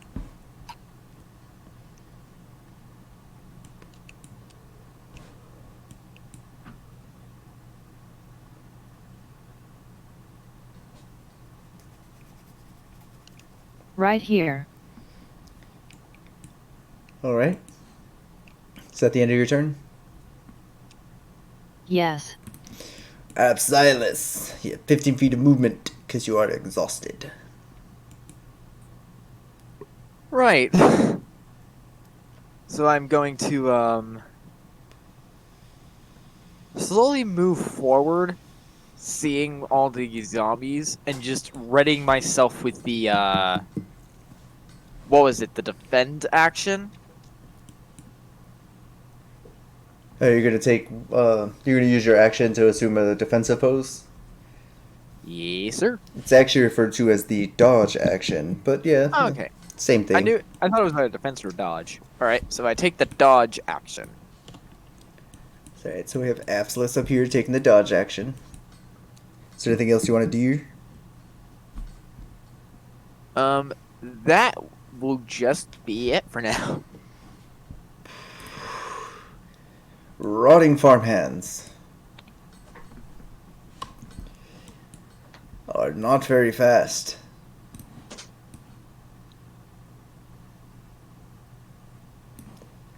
He's gonna move 20 feet towards you. He's gonna move 20 feet towards you. He's gonna flip around. He's gonna flip around.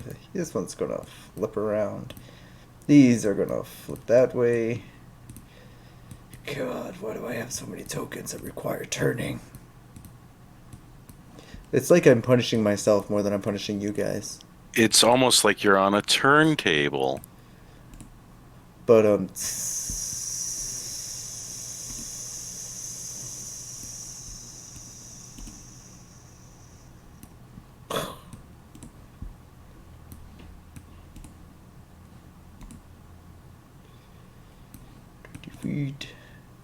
defeat, and this one. Defeat only makes you stronger.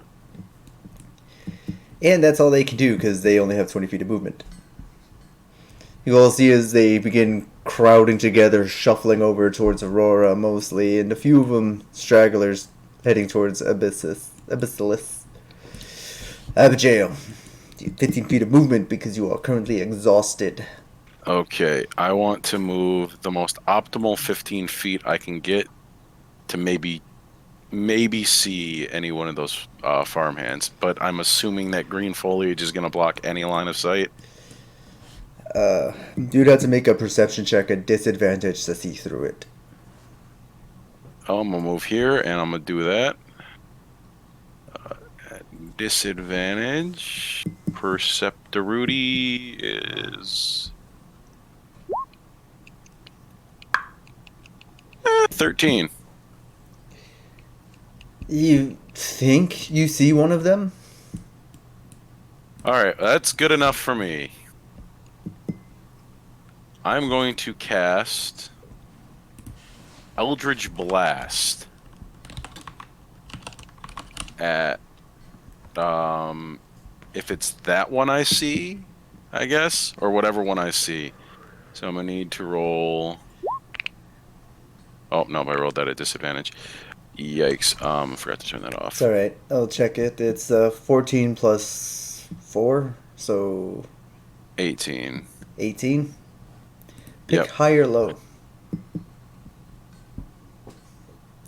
I'll go high.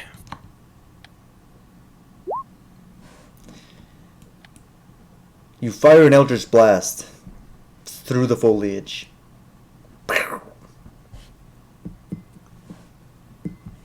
Can't see if it hit anything. Watch him hit me. Oh, And it's 8, 9, 10. Wait. It's 14, 15, 16, 17, 18 to hit. Yep. Abyssalis, your armor class is 19, right? Is 19 with shield it is 18, though I have advantage, though it has disadvantage if it's trying to hit me. No, it was an accidental shot for 18 to hit. Oh, scheiße. And But yeah, I have 18 AC.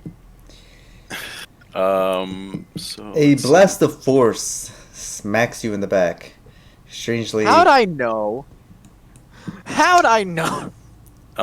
Well, I gotta roll 1d10 for damage since it didn't roll the damage. Let me take a look at your. Actually, you see. Let's just roll a 1d10.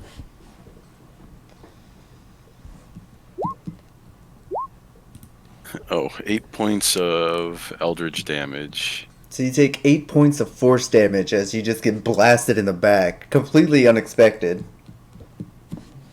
Well, I'm understandably shocked. Like, what the fuck just happened? Oh, it didn't roll because it's not, you forgot to set it as one of your, known spells as your cantrip. Uh, But I think you Oh, have that'll- all your cantrips permanently, regardless. Right? Yeah. So they should just be activated. So yeah, now when you roll it, it should roll damage. Oof. But no, it didn't actually set. So it's 1d10 force.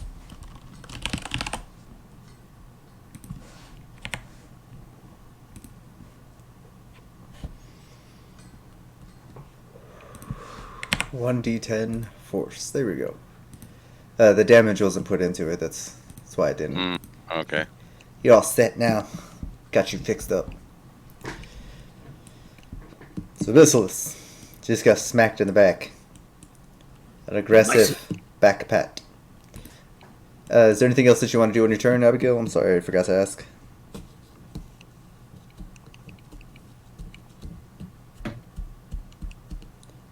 Excuse me. Abby? Abigail. What? Yeah, that's probably the end of my turn. Thinking I hit something. You shot something, and you heard a reaction like it hit. You just hear like a grunt from a very disgruntled Kalashtar. Hmm. Yeah. Basically. Sidney, Aye. it's your turn. Country roads. Bring me home. To the place. I do Actually, realize that going forward, the entire campaign until the day that it ends, I'm just going to be randomly blurting out, "Country roads, take me home." Country hose? Sydney has a different idea for what it's meant to be.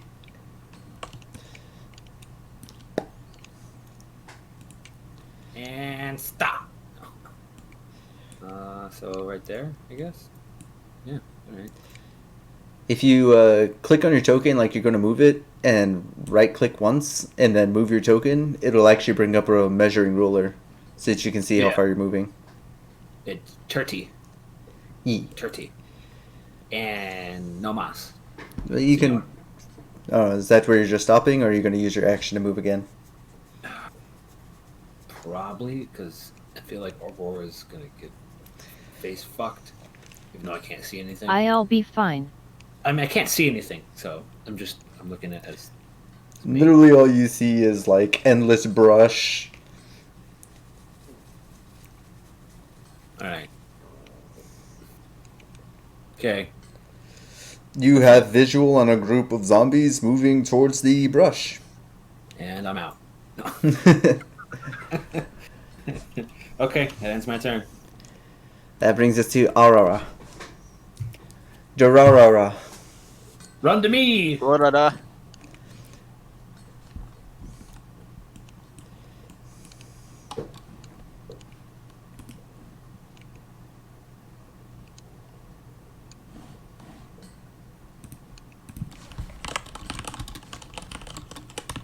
I'll hold the action until at least all of them are within a 15-foot cone of me. To do Dragon's Breath. Just to let you know, if you held your action last turn, Aurora, the spell would have only lasted for that turn, so you'd have to recast and reuse the spell. Well, actually, Dragon's Breath is concentration, and as long as she's concentrating on it, it lasts for a minute. Oh, okay then. Fuck what I know. Yeah, I had to reread that one a bunch of times. Yeah, I was just making sure for the safety sake of the game. Yeah, get your shit together. Jeez, just kidding.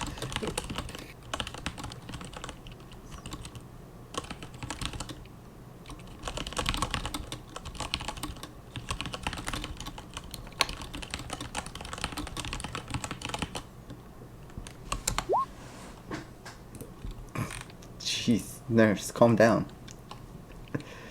So you're holding another breath action, and you're not moving until all of them are within 15 feet.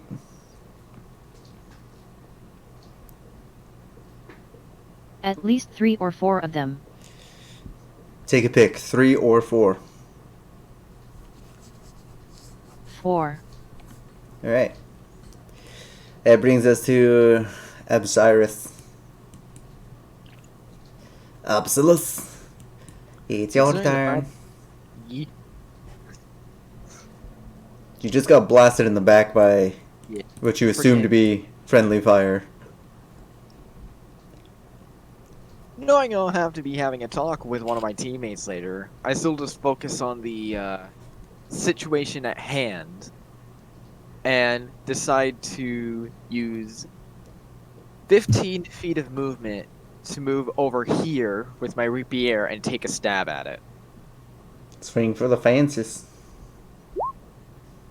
16 to hit for 9 damage. It takes 9 damage. If it did not get hit, I would have been surprised. Alright. You stab your rapier straight through it and it just kind of... You see, like, part of its, like, chest. And you notice now that you're close to this one that it was female, its entire breast just kind of, like, flops off its body and slaps on the floor with a, like... It's a lovely I sight. did not need that. I did not need that today. I just got shot in the back by an Eldritch Blast, and now I'm seeing a rotten zombie titty falling on the floor. Saw an anime like that once. I know exactly which one you're talking about. Ew. I know what you're talking about, motherfucker. Oh my Do you want to do You anything did with not your... need to remind me of it. Do you want to do anything with your bonus action? Yeah, Quiver? I'm just like, give a concerned look, though I know it won't do jack shit, and just have my shield at the ready. I'll move the camera a little bit further down here. There we go. That ends your turn. The rotting farmhand in Malay is gonna swipe at Absolus. Swang. It's a 13 to hit for 2 damage. It does not hit, fortunately. The one behind it is going to move up next to it. This one is going to move up here. And this one is going to move there. This one, sitting next to you, is also going to make a strike. 9 to hit. Does not hit either. This one rolls up next to Pretty Princess, focusing her. This one rolls up here, facing her. This one, rolls up here. This one. I just remembered I wanted something to do on my turn, and I completely forgot about it. I'll do it next turn. I could still do it. So only one of them gets within range. Well, 2 of them get within range to strike at Aurora. So they swang. That's a 6 and a 15. Both miss. You see as these zombies are groping at you, you're dodging out of the way and like trying to deflect it, and every time you touch them, like their skin is soft and mushy, kind of like a rotten banana. Ew. Ew. Like, the moment you touch it, it's almost as if like their skin breaks and just like this ooze dribbles out. Can I do my dragon's breath at them? Yes. And a cone of 15 feet. She wants to make it actually tough enough that it won't break under her grasp. Can you see that? You Yeah. will hit 1, 2, 3, 4 of them. Yes. Crunchy zombie flesh.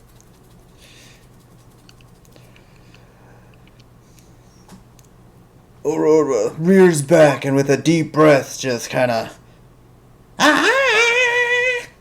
And this frost comes out. For 16 damage to each of them. Supposing they don't fail their... Well, first roll. Closest guys go to 14. It's your DC.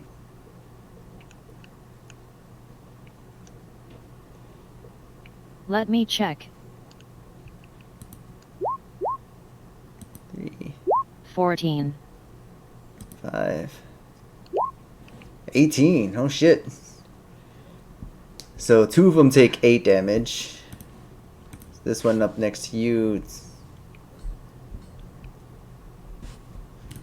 So that puts that one at that.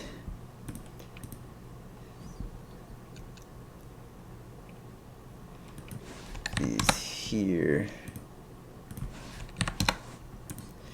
They're all still standing. They have icicles and other things like growing off of them now. They're a little bit stiffer in their movements, but they're still trudging towards you. It's all of them, right? Yeah. Yeah, that's fine. Abigail. Okay, so we got 15. Full round turn would be here, and that's the end of my turn. Sidney. You see a blast of cold frost shoot out from this little corner. You can kind of tell that Frosty McGee is just around the corner of you. But so are 6 rotting bodies. I'm gonna. Fuck. I'm sorry.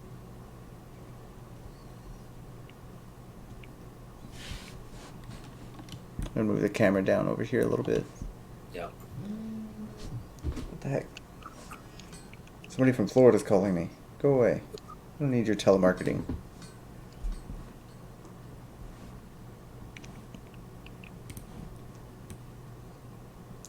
So you're gonna move 20 feet and try and throw a thunder wave? Yeah, I'm just trying to see because I know it's gonna hit her, but the only thing I won't hit is this 10, guy back here. 15. Oh, what's the size of it? I'll link it for you because I'm gonna cast it anyway and just figure out the best way to do it. Yeah, because I know it's a box. Just need to know the size. Thunderwave, 15 feet. Yeah. So I'm probably gonna move like here, and then cast Thunderwave. If you cast Thunderwave here at this spot, which you should be able to reach pretty easily. Yeah. Your Thunderwave will be 15 feet by... Yeah. A thunder wave sweeps out from you each.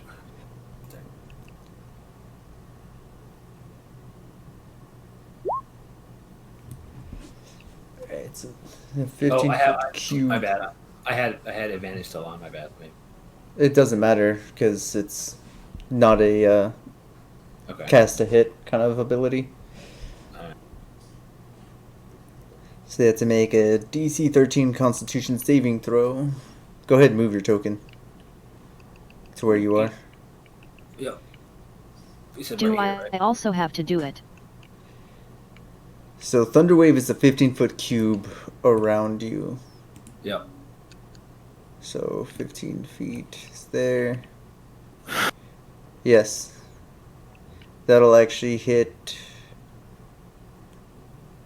a lot of stuff around her. Yeah, it'll hit pretty much all of them except for the one in the back. But it also Yeah. will hit Aurora. Yep. So Aurora, I need you to make a con save. Yeah. Take half damage. So half of 15, 14, that's 7 damage. Alright, so that's the guy north of Aurora. It's an 18. The guy south of Aurora, 20. The one directly north of you, Sydney, is a 9. Above him, 18. Above him, natural 1. And I rolled 1 too many. My bad. Extra damage on the guy who took a natural. Oh boy. Alright, so 15 half, that's 7 damage.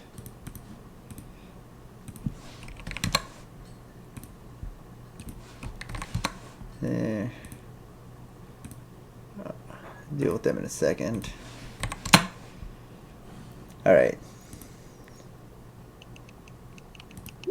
So 2 of these guys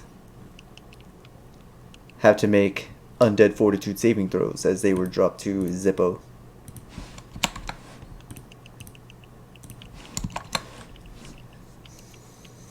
What do they have to hit? The DC of 5 plus the damage taken. So with 15 damage, that's... Wait. Well, they both only took 7 damage, so 7 plus 5. It's a number. 12? You have to beat 12 con saves. Gotcha. So the second one dies. This one is still alive. This one right here. That brings us to Arara.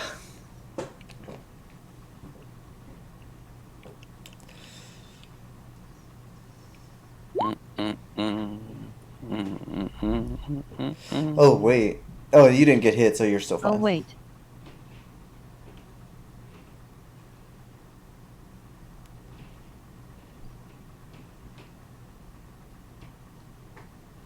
Alright, time to roll. – 14 damage.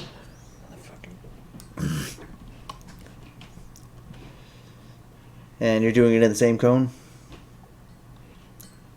Yeah. I hate fucking New York. Alright, so he's... click. Click. This one. This 2. That one's saved, so... I'll put it here. Yeah, does that actually still hit the one in the back? No, it's beyond 15 feet. Yeah, Sydney, I need you to make a dexterity saving throw. I do. Yes.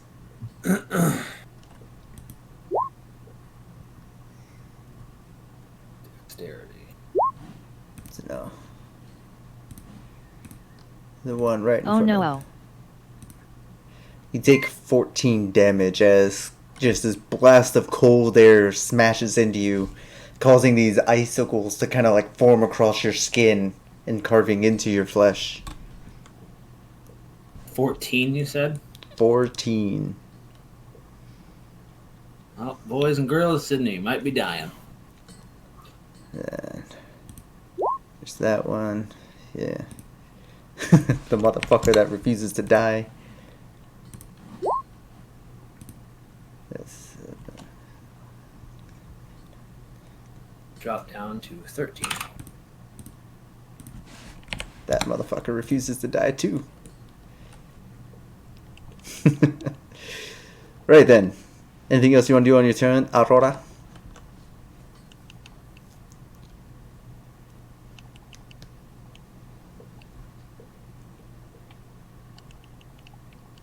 I'll get close to Sydney.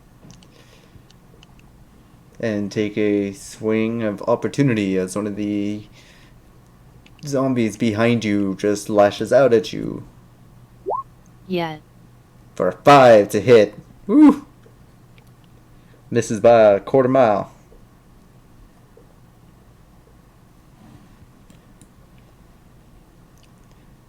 Is that your turn? Yes. Absolus. Alright, finally my turn again. Alright. At this point, I see that there are multiple zombies that are, right near me. So I'm going to go ahead and... I'm going to take the action of dodge. And I'm going to move 15 feet over here to get ready to assist them. You know, taking the dodge action is meant to be made at the end of a turn. You can take the disengage action to keep yourself from taking like an attack of opportunity. Okay, that's what I meant to do. So yeah, I'll take disengage and move 15 feet. All right. Anything else you'd like to do? That will be it for now. Yeah, it brings us back to the undead army. I'm gonna move this guy out of here. They're blocking my view. Right then. So this guy, seeing that you ran away, is going to move right up next to you again. That one's next to Sydney. These two, seeing the newcomer, just gonna move right up onto you. There. They don't understand flanking. This guy is going to move up to you. This one's going to move up to you. This guy is going to keep giving chase. This guy is going to keep giving chase. 20 feet. Alright, so starting with Aurora. 14 to hit. Then going to Sydney. No.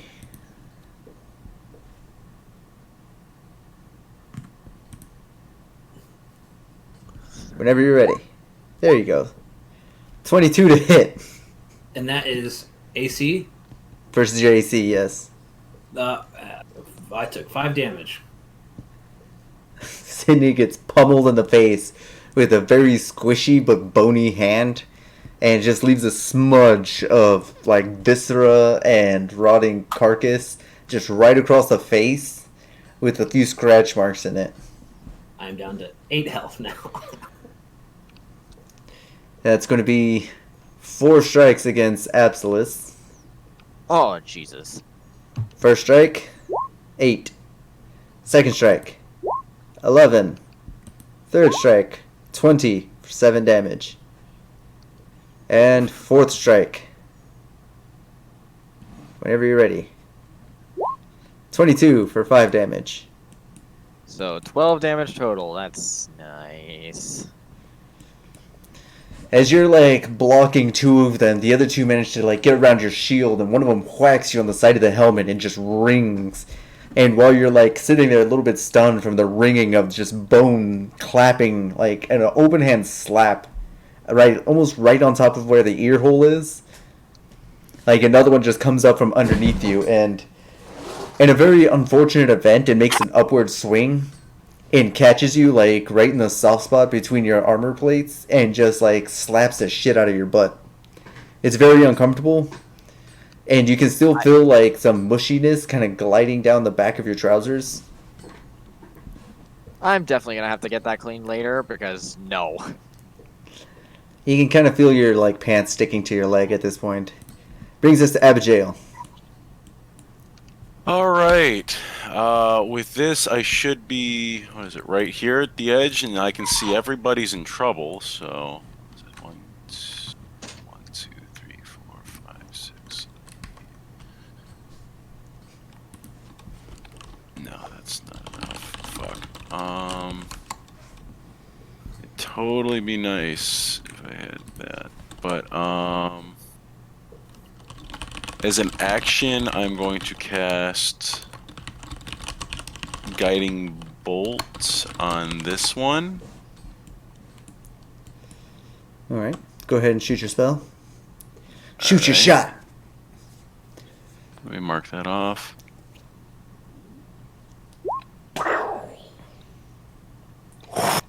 Oh yeah. You said it was this one right here? Yep, 15 points of radiant damage. They melt. Kaboom. And then I'm going to cast where that one died, Spiritual Weapon. And it's going to hit this one. Upon cast. Let me go ahead and get you control over this thing. Bam. I don't think that's going to hit. 7? Oh! Or 8 to hit? Or, yeah. It's a 7 to hit. Yeah, 7 to hit. Your spiritual weapon morphs in, and as it does its somersault and swings down, the zombie's leg like breaks sideways as it just kind of like steps weird, and it like ducks, and the hammer just swings right over its head. It's still kind of like sitting on like its kneecap at this point. Its leg is all bent and twisted and broken, but Well, it good missed. thing they didn't run into the mafia before they died. Otherwise, it wouldn't have a kneecap to even stand on. Well, yeah, that's the end of my turn there. You guys better be able to kill whatever's still ailing you. Yeah, it brings us to Sydney. Brr, brr, brr, brr. All right. You may or may not be one hit from death, or at least getting downed. Then you have to roll death saving throws, and hope that you roll a natural 20, or at least above a 10.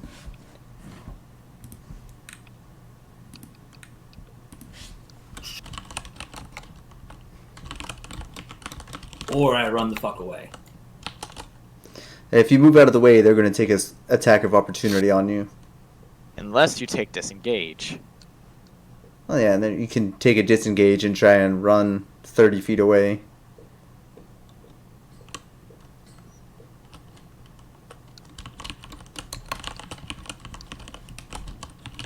Now, oh, I know what I can do.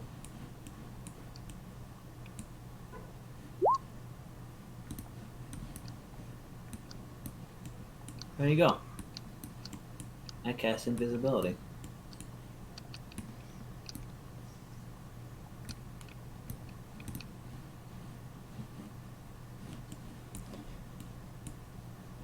You cast invisibility. On myself.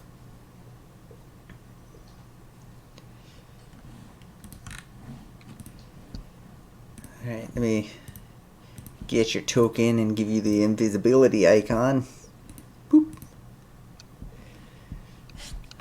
Sydney's now invisible.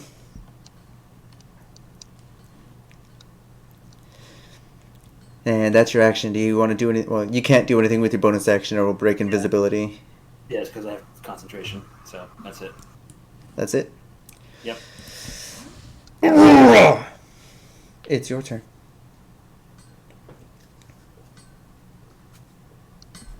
Wow.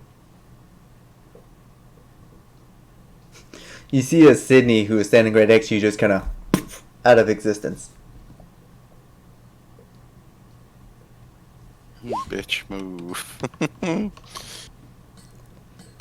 You have disadvantage for casting a ranged spell in melee.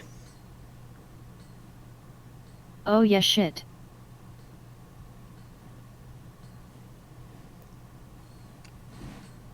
Okay, time to roll again then. Yep. Well, 17 still does it. And which one are you swinging at?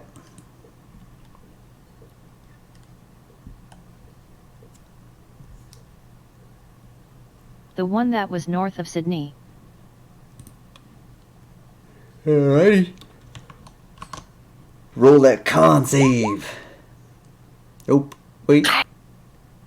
8 plus 5. Yeah, no, they didn't make it. Meh, meh.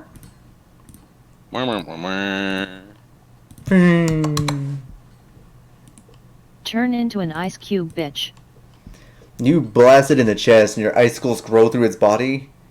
And it just like collapses into a little puddle of what it used to be with just like icy blood kind of like trickling down and spreading across the floor. It's like a zombie slushy. Anything else you'd like to do on your turn? Nope. Absolus. Alright. Seeing that the spiritual weapon is covering part of my flank. Alright, I need to quickly see. Does lay on hands count as an action or a bonus action? I believe it's considered an action.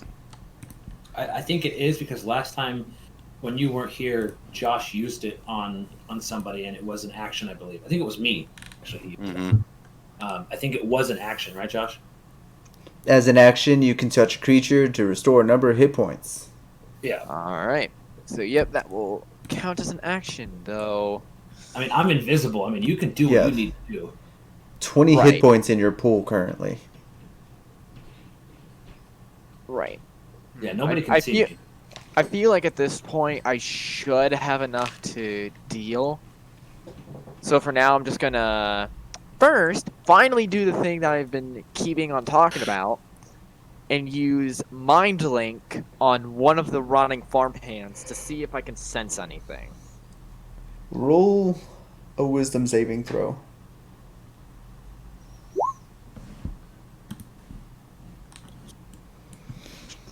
You hear a voice. It's deep, and it's speaking a language that you have no understanding of whatsoever. Alright, so it's not celestial, that's... So at least there's some form of consciousness in there. Knowing this, Absolus decides to, if possible, move away.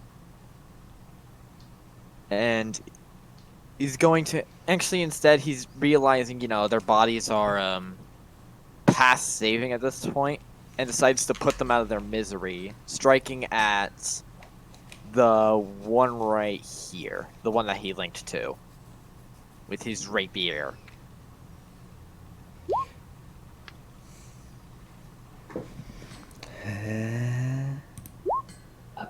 Nope. You watch as it crumples into dust. While your mind is still linked to it, as it dies, you actually hear this deep guttural laughing.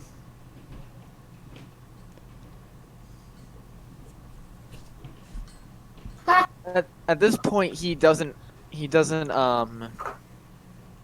understand whether it's the voice of whoever was controlling this thing or turned it, or the actual person relishing their death. I mean, But he still... you do know that specific one was the one that you cut a titty out of. Oh my... At one point, it was female. Now it's just something. But he still smiles knowing that he at least put it out of its misery. And at that point he's just going to risk the opportunity attacks and move to here. Really? Let's see if they hit. 18 for 5 damage. One of them hits. And a natural 1 with a natural 1 for damage. Jeez. Jeez.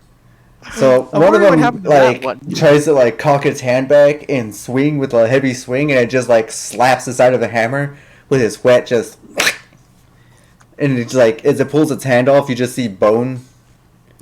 And the gilded hammer just has this sizzling flesh kind of melting off of it. And the other one, who's missing its leg, actually kicks at you, and it's kind of stabs you with the bone, and kind of stabs into your leg as you're trying to get away. And you kind of drag it for a second as it kind of hops and stumbles, and it kind of has to catch its balance, and then it busts out this karate ninja move where it's sitting on one foot and the other leg is up in the air. I'll show you this rotting kung fu action with these robot arms. They're just gonna fly off at you. Might have nothing left. Gonna be a torso on the ground. Tell you what, His call it a butt's draw. scratched. Is there anything else you want to do on your turn? With that final bit, I'm just going to now link to Aurora. I was about to say Link to the Past. Hang on, for your mind link, I thought it was a bonus action for you to use it. Because you didn't put it in for the thing. Let me double check that. Yeah, let me do the same as well. Discount double check.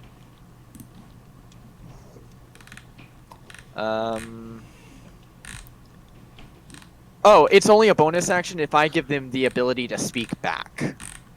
Ah, okay.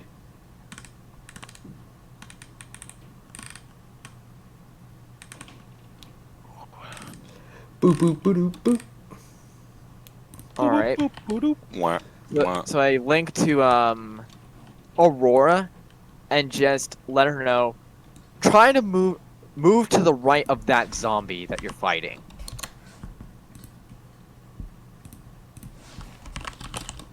God damn it, we're both potatoes.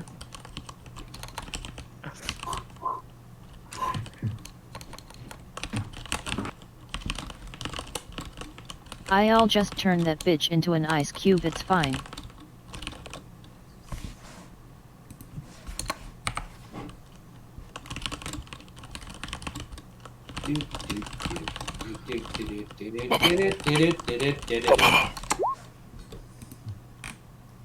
Absolus.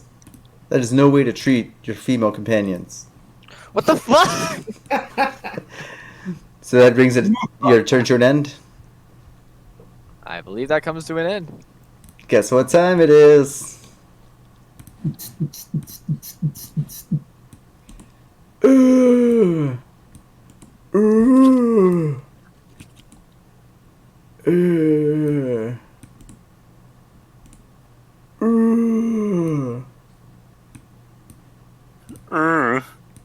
I want your potions, Harry. You're a wizard, Harry. I mean, You're for a simp. ire. You're a simp, Harry. Oh dear. Your parents. You're Absolus. 3 of the Zombronis are going to Zomboni you. Oh no. Schwan. How much 14. health do you have? 16 at the moment. 2 of those attacks have missed, which is good. And 15. All of them missed. They're all beating on you, but you're holding them off with your shield since they've just managed to get into that same cluster. Sydney, you're next. Has it been an hour? Actually, it would be a disadvantage if they try and swing at you. They were trying to go for Aurora, but they couldn't get there, so they swung out. It wouldn't matter. With a 7, it's still not going to hit. Yeah, thank God. You can still get swung at if you're invisible. It's just Yeah. at disadvantage. Well, I was saying, like, I didn't know if I was visible. That's what I meant to say. Sorry. No. It's only been about, what, 18 seconds? Okay. And another 7 for Aurora. Aurora, how much health do you have? now. Yeah, you can't really ask how much health someone has. Okay, that's right. I have more than enough. They look pretty beat up, is what you can say. But Yes. other than that, you don't have Kingdom Hearts level. Oh yes, I know your HP bar. Which brings us to Abigail. Yes. If I'm not mistaken, you should be able to actually move your spiritual weapon as you I desire. can as a bonus action, and it still gets to swing. No, I mean like you can actually move your token. Yeah. Okay. Yeah. Sorry. So I'm moving 15 feet. Spiritual weapons moving here. Bopping this boy. Spiritual weapon. Come on. 9 to hit. It hits. Wow. Okay. 10 points of force damage to that zombie. Come on. Click. You see as it just like smashes into the side of its arm, and its arm just like gets inserted into the socket. And it's like half cracked inside of the body, and it's just like from the elbow to like the wrist is hanging out of the side, and it's still flailing around trying to like scratch at things. All right. On the same one, I'm going to cast Sacred Flame. It needs to make a dexterity saving throw of 12.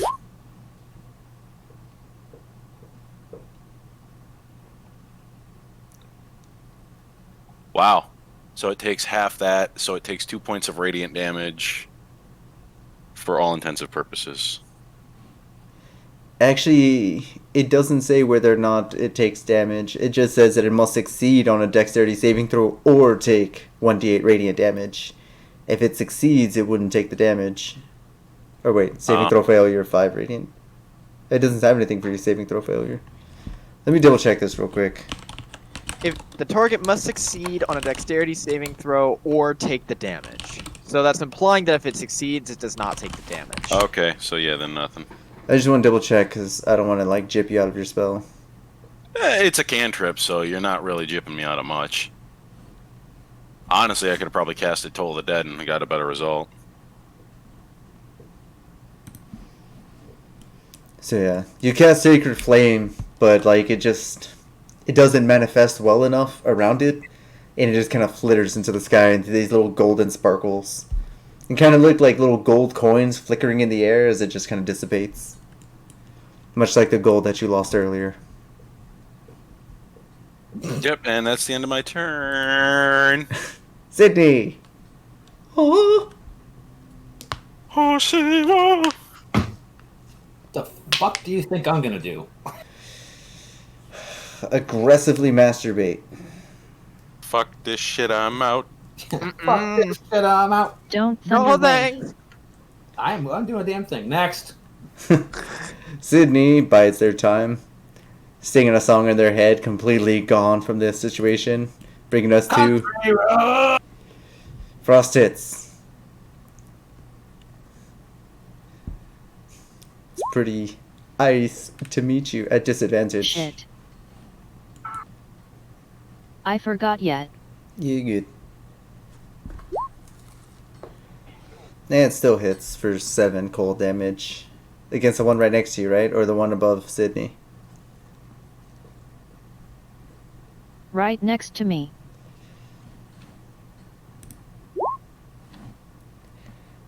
That doesn't beat it. Wouldn't it be the 10 to hit guy? Not the 15. Well, yeah, it still hit with a 10. These guys have an AC of 8. Oh, That is a whopping hard number to hit. Somehow, there's still 3 of them that have full HP.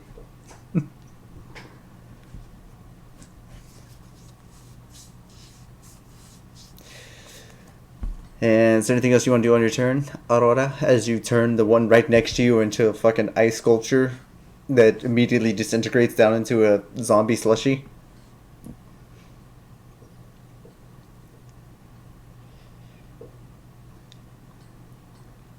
By the way, are you still concentrating on your spell, or did you let that go? I let that go. Alright.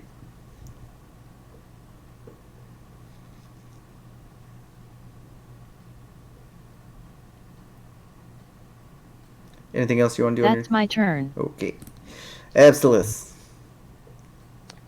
Yes, it is my turn once more. I'm going to go ahead and attack the one to my right with my rapier. Yeah, that doesn't hit. What? I'm just kidding. Obviously it does. It takes 8 damage. Alright. Seeking to go ahead and let it rest, I channel Noxina's energy to my rapier for a divine smite. If I could stop getting Discord notifications enough to frickin' cast it. So, I'm 5 getting 5 damage. damage.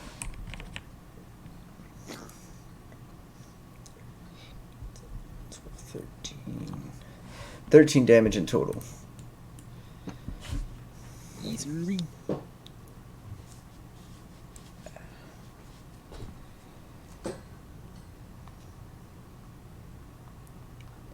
Anything else you'd like to do on your turn? That will be it.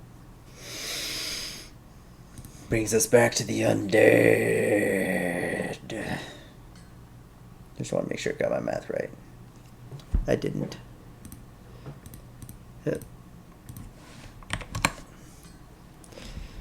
The undead are coming. This one is going to try and chase after Aurora. And those three are just gonna continue the barrage against. Smack me, bitch. Let's see if they do. 14.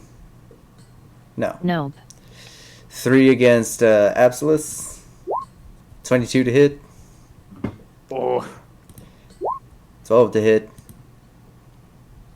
And 22 to hit. this is not looking good. Though I do have my stuff I can do, so for now I'm good.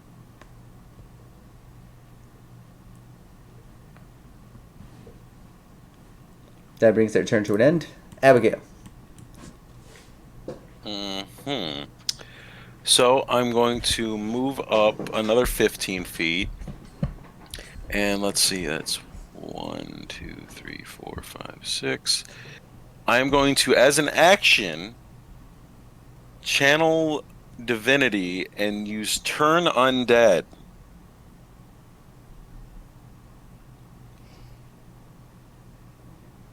Actually, hang on. You know what? Hang on. We'll first swing on this zombie with the bonus weapon.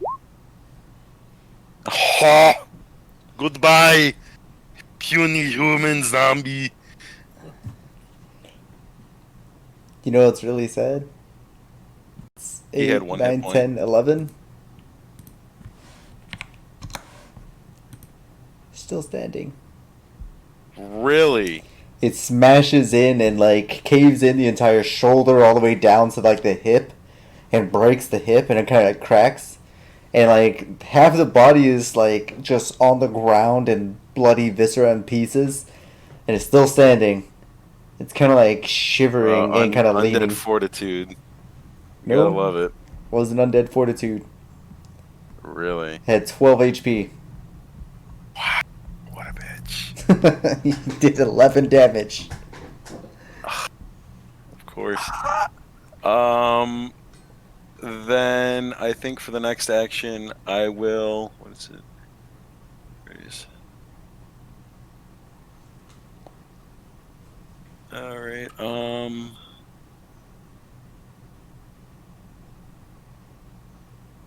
That wouldn't be too hard. If I had some AoE spells, this would be great, but I don't, so I guess I'll just cast Toll of the Dead on it.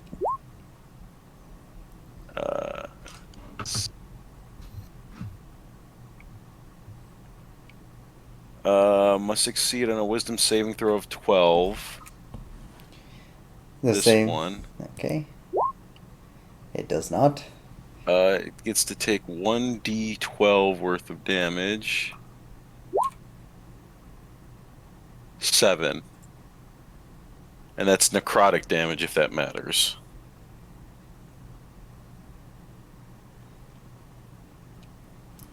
The necrotic doesn't, but let's see if you can stay on his feet. Yeah. Of course. The toll rings, these golden bells just dinging next to him. You can see the bells toiling around him in these like very spazzy movements.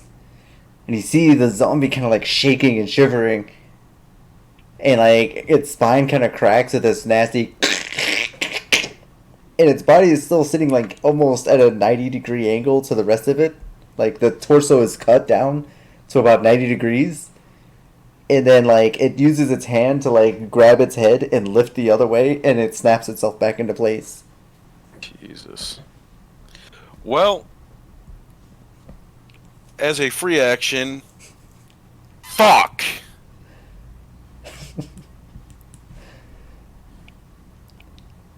And that's your turn. Yeah. Brings us to the invisible. All right. I have an idea. Better do something fast. Somebody's gonna eat some hot shit in a minute. You can just ignore the bitch that is attacking me.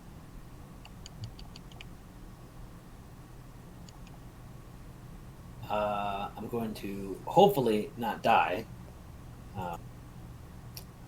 But I am going to do my best, even though Abyss can probably save himself. I don't deny that, but just in case, I'm going to give him Bardic Inspiration, Not a bad thing to have.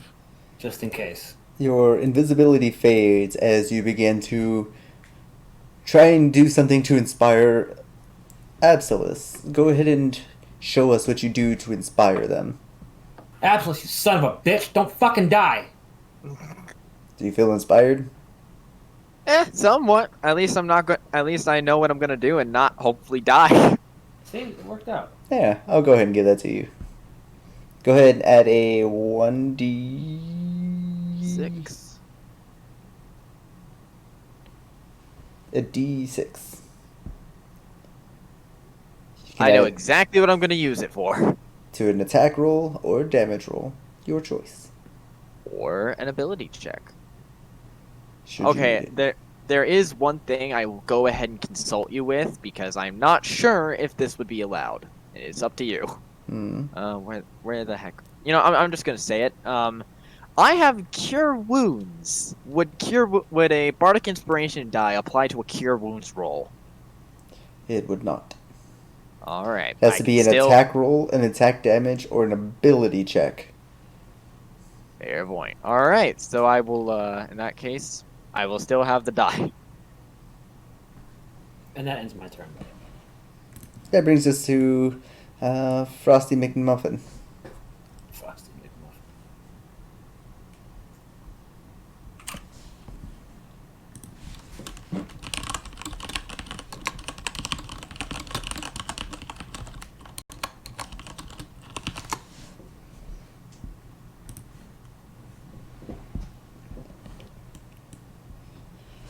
Frosty McMuffin.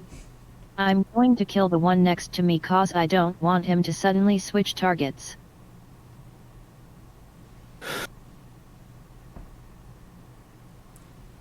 Remember, if you're casting a ranged spell, it's at disadvantage. Which sucks, because that was a crit. Oh, 19's not bad, though. 8 damage.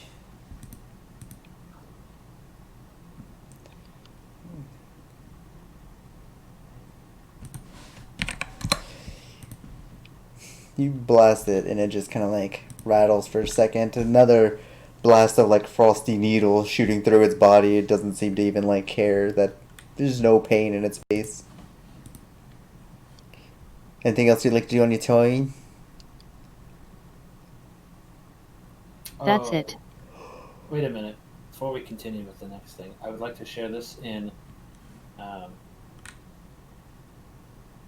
campaign off chat. I want everyone to know what my current situation is right now in game. This is the best way to describe it. Josh, you've seen this already, but this is the perfect time to throw this in here. And enjoy, everyone. I haven't even brought the actual monsters out yet. Yeah, this is just cannon fodder we're having trouble with. I have 8 health, so I'm just letting you know that's mine right now. That's where I'm The sitting at. only tank in the party has 6 HP right now.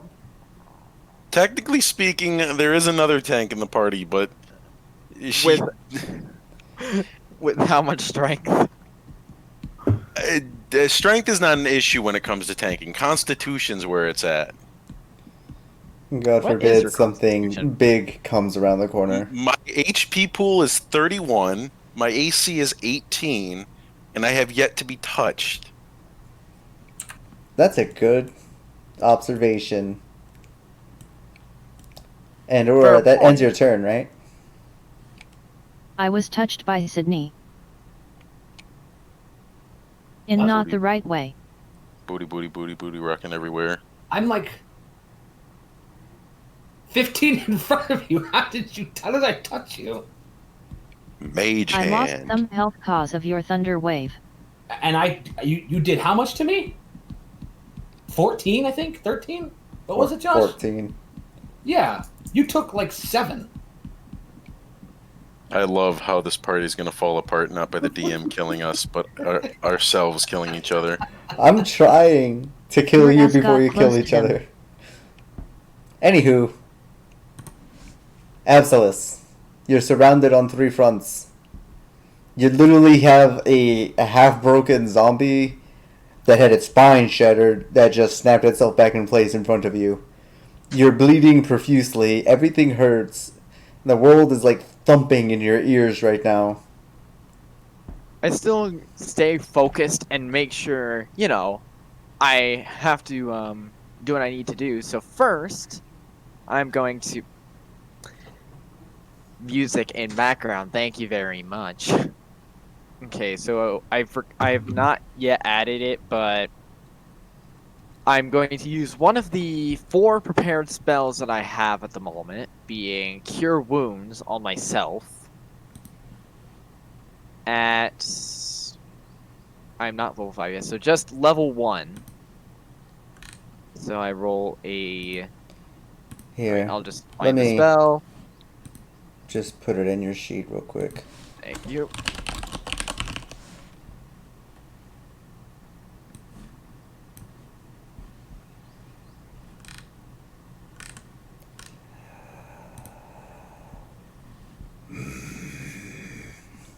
There it goes. There we go. Oof. I regain 10 hit points.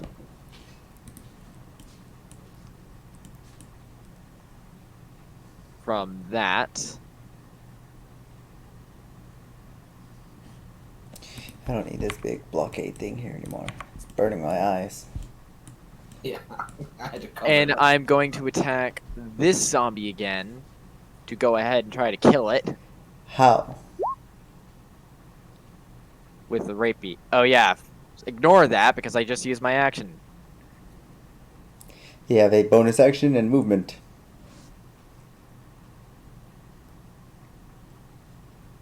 So,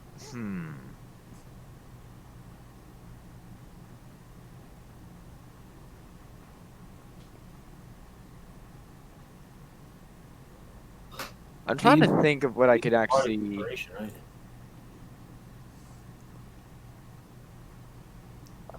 One second, I'm just seeing if I have any... Okay, I'm going to use another spell on myself. The bonus action Shield of Faith to give myself Hang on. two additional AC. You can't dual cast spells unless you have either a specific meta magic or warcaster. Namely for the fact that you're not able to actually dual cast 2 spells at the same time. If you cast a spell with your bonus action, you could take an attack with your main action. But since you cast a spell with your primary action, you cannot use a bonus action as a spell. Oh, okay. Sounds fair enough. So I'm just going to brace my shield and Clench your buttocks. just brace my shield, stay where I'm at, and get... Wait, actually... Get riggedy wrecked. I... Riggedy. Okay.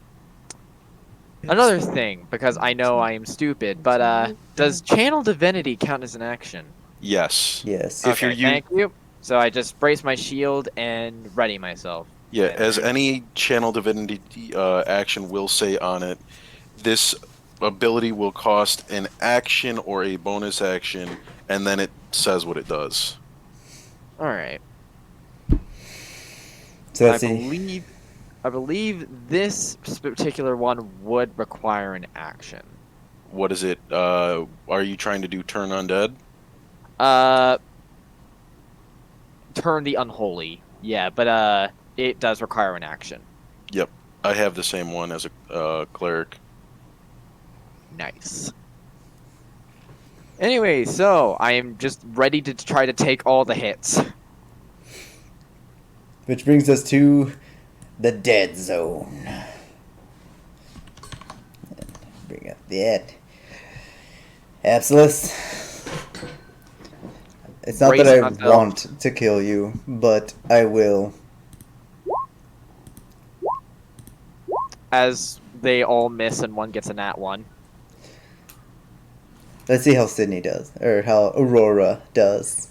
Say what? Speaking of, well, Oh actually, fuck.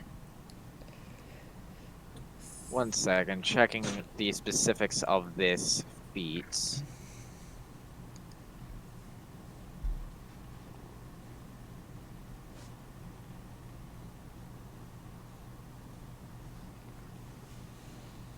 Yeah, that would probably kill me. So yeah, I'm just going to stay where I am. Aurora, this rotting meat I just bag fucked. in front of you just stabs its like bony protrusion of its wrist that's been like shattered a bit and just jagged and pointy. It has a few of like the hand bones still sticking out of it, like in a weird claw. The finger bones are all missing. The hand is all just gone. It's just bony protrusions at this point. And it just stabs it right into your stomach and twists. And it catches deep inside of you, under your ribs. You feel this searing pain just shoot through your entire body as you take 11 points of damage. You see as it rips its hand back out of you and just starts licking your blood off of it. Well, isn't that nice? Abigail.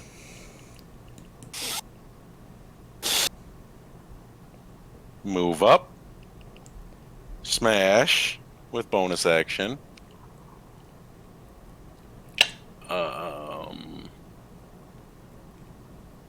come on, where? Oh, come on, come on, come on, come on.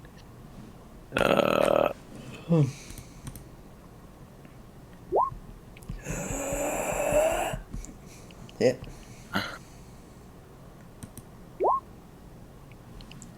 Okay.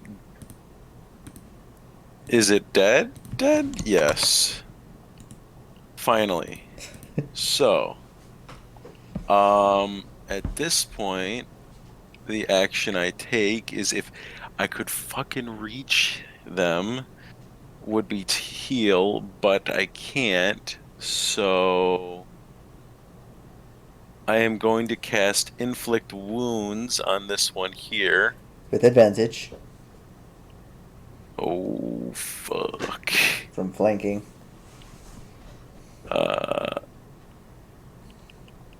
Alright,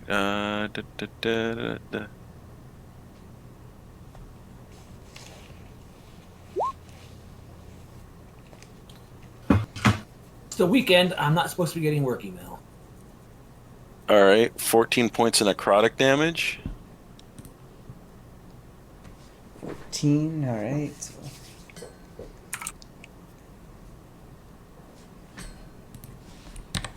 Still standing.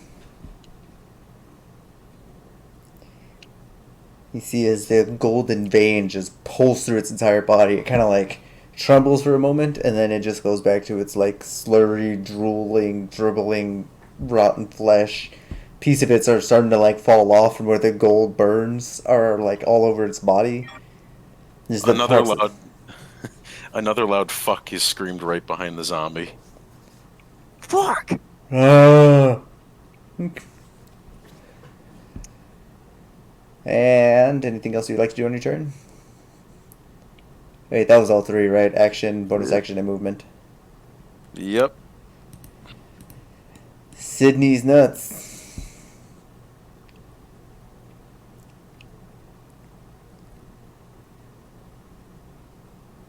Sydney. God damn it, Sydney. Sydney, you are muted, bitch. No, they had to take a phone call from work or some crap like that. I'll be right back while they are missing.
So,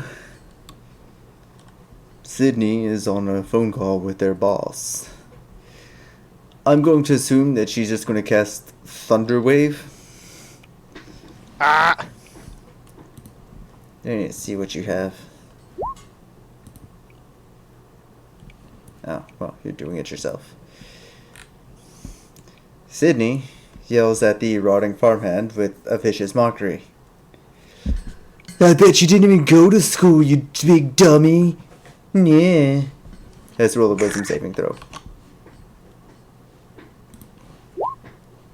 Meet it and beat it.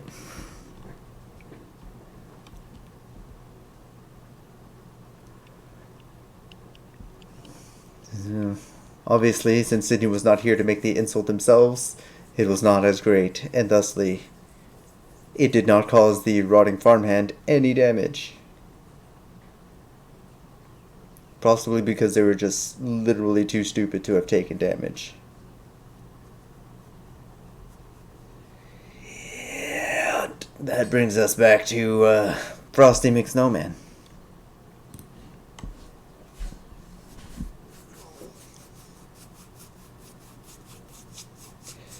Aurora. I will frostbolt the one next to the potato. At disadvantage. What? You're still in melee combat, casting a ranged spell. Is it melee? Melee range. There's somebody in melee range with you right here. And because of that, The one next to the potato. but you're in melee range of somebody, it causes disadvantage on ranged attack throws. Oh shit.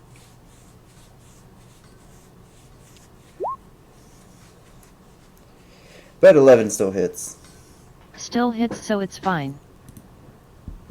Nope.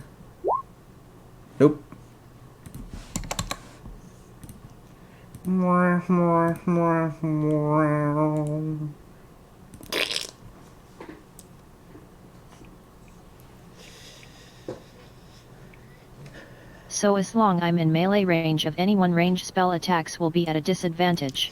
Same That is thing correct. with ranged attacks that are physical attacks, unless you have certain perks. Like if you have certain perks that allow you to have close range sniping or something like that. I think like crossbow expert or something like that has a special perk where you can actually fire at people that are at point blank range without disadvantage. Okay, I'm keeping that in mind.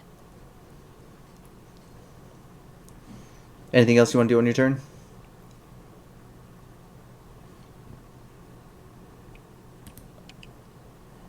Nah.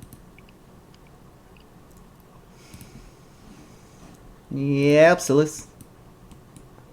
Yes. Absolus. There is 2 zombies left on the field. What would you like to do? So with the one up above, I feel I could leave it to Abigail and the spiritual weapon, giving them a nod of confidence before using lay on hands on myself to give myself. Am I? Can I? Okay, it's been a while since I've played Paladin. You can add as many hit points up to your maximum pool. You can give yourself between 1 and I think at level 4, 20. Between 1 and 20 HP. Yeah. Okay. So I'm going to, for the moment, go ahead and expend that, or I'm going to expend half that pool to bring myself to 26 HP. So I have 10 HP left in my health pool, and I will raise my shield up and stay at the ready. Anything else you'd like to do on your turn? That will be it.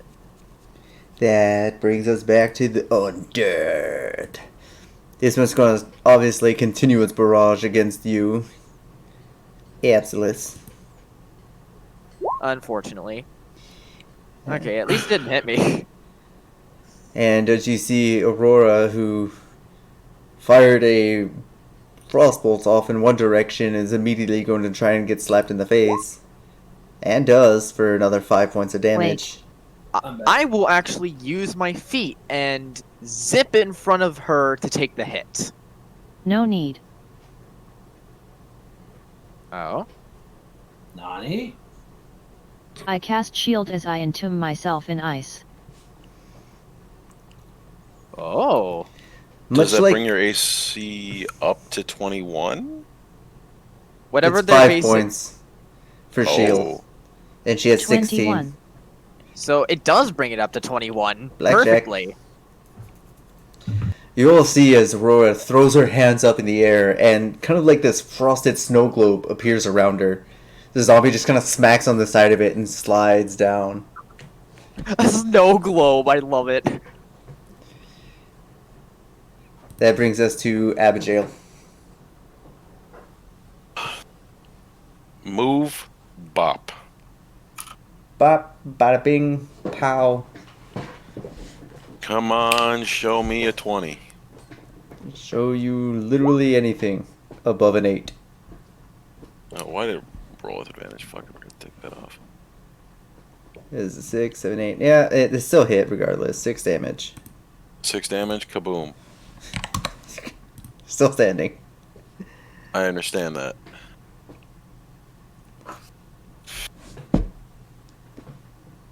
I am going to burn my last first level spell slot for another inflict wounds.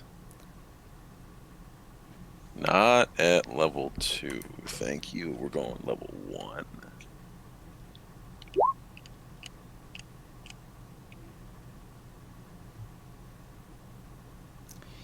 Yes. 16 necrotic. Doesn't beat it. It collapses onto the ground, dead. You see as again the gold pulse beating on it as your hammer smashes it sideways. You hit it on the opposite side of your hand, and you kind of like, you know how like the Chinese old kung fu movies, how they'll slam a fist in their hand together, and it like makes a little boom. Yeah. It's kind of like that between your hand and the thing, except there's just like golden coins that kind of spray out and disappear into a celestial distance. And then you just see like a sack of like gold flecked rotting viscera.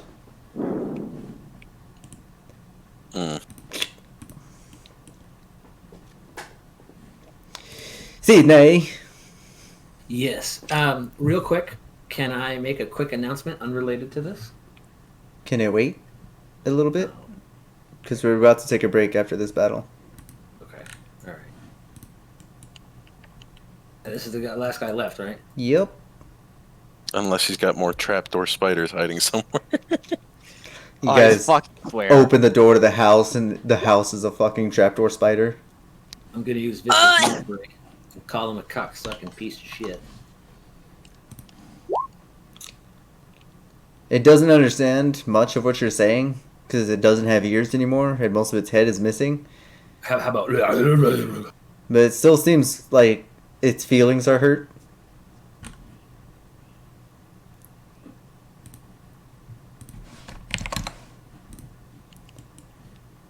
That's about it.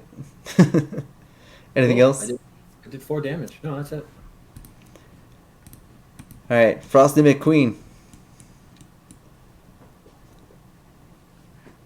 Stay frosty.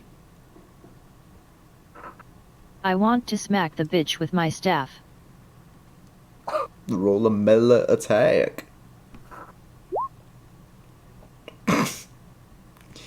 You whack it, and your staff just like cuts straight through its collarbone, down through the ribs and everything. They're all brittle and gross, and just goes all the way through, and then like gets stuck, like hooked inside of its pelvis for a second.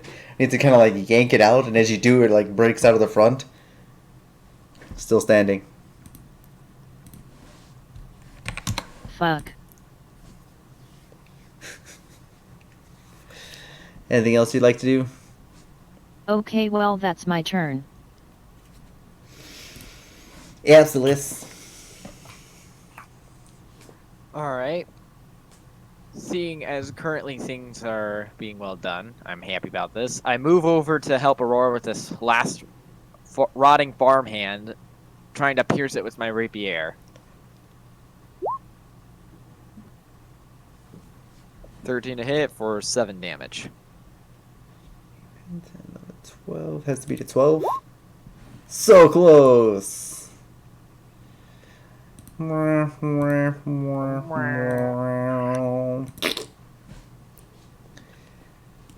thusly, the Zombonias that you have seen are dead. Yeah.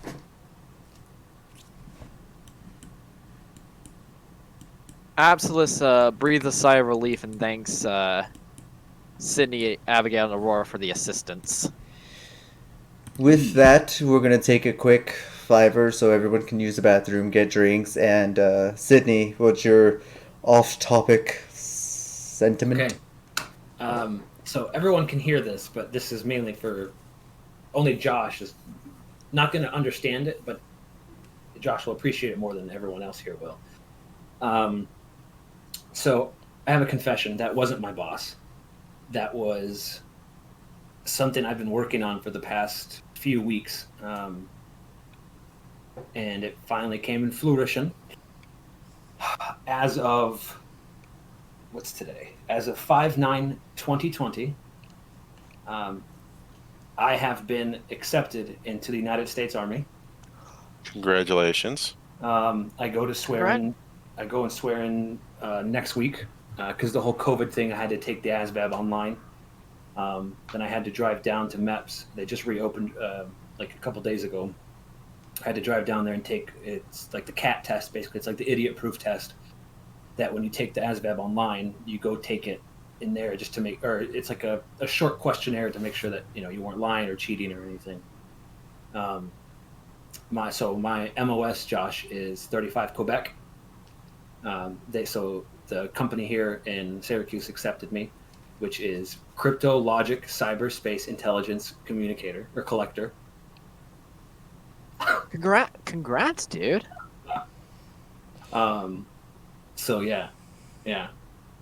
It's only the reserves because I have a really good job and I'm not leaving it. But the main goal for it is because the Army. I went to the Air Force first for college wise because I already have a degree, but I want to go for a doctorate, and the Army will pay me more and pay for it's like 98% of college. That's great to hear, buddy. Damn. I went with the one that would solve my problems. Kazaa, bro. Congratulations. Yeah. And guess what I go in? It's Josh. Well, it's not a Lance Corporal. What's the Army equivalent of a Lance Corporal? Try again. Oh, wait, no, you Sergeant went to Major? college, so you were going officer track. Ensign? Yep. Yeah. I'm going as an officer. Your brother's gonna be an officer in the military, nigga. Oh my god. You couldn't even be an Congrats, officer in bitch. NJRETC. You're a petty officer for like 8 years. Yeah, I know. I was a petty officer in class for like ever. Shit, I hit ensign before you did. Ugh. I think I hit ensign before anyone else did, actually. Yeah, but I didn't really give a shit about rank in ROTC. Everyone knew me anyway. Well, congrats, bro. Thanks, dude. I hope you do well. Oh, I will. It's been in our blood forever. Yeah. Yeah, it has. Alright, so, I gotta pee. yeah, go ahead and take a fiver real quick. Yeah, I'll be back. Yeah, just a heads up, I do work today, so if we're going to stop at any point, I'd say 5 might be a good mark to allow me to get some stuff done before work. Alrighty, so we'll probably have, what, like an hour and a half left? Probably, something like that. Yeah. Sorry to bring it up now, but No worries. Saturdays are on and off right now with how my job is. Though I usually work them regardless.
I've also been mixing together some music beats, and I want to know, Karn, if you would like some background music, or because I'm trying to make it like dungeon style boss music.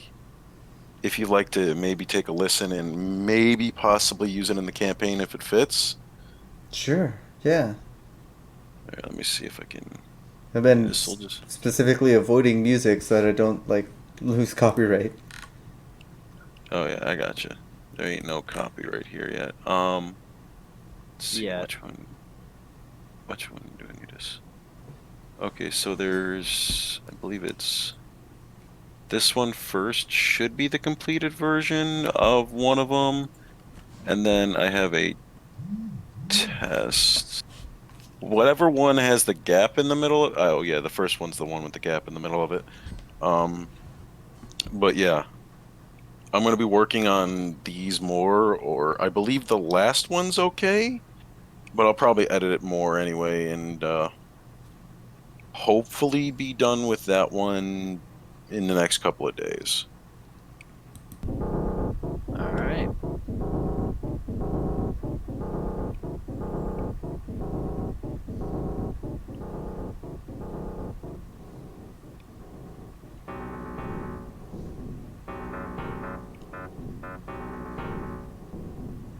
Also, speaking of just random D&D stuff, I might finally be able to get a picture of Absolus soon, Ooh, very nice. so we can have a mental image of him besides a goddamn potato. An admittedly cute potato, but still a potato. No, not the potato. I'll still have the potato as my actual profile picture, though. I still want this potato around.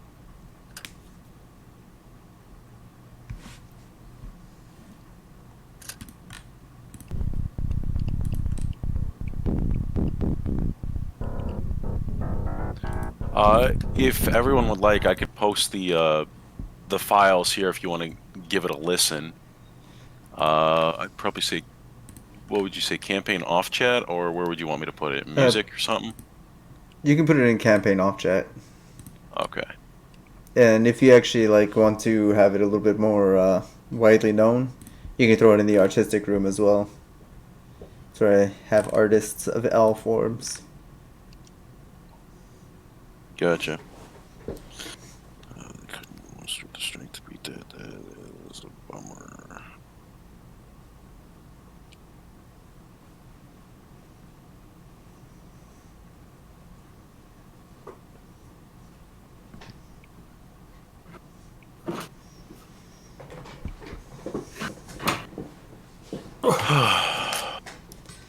And I'm back. Everyone Welcome back. back and ready?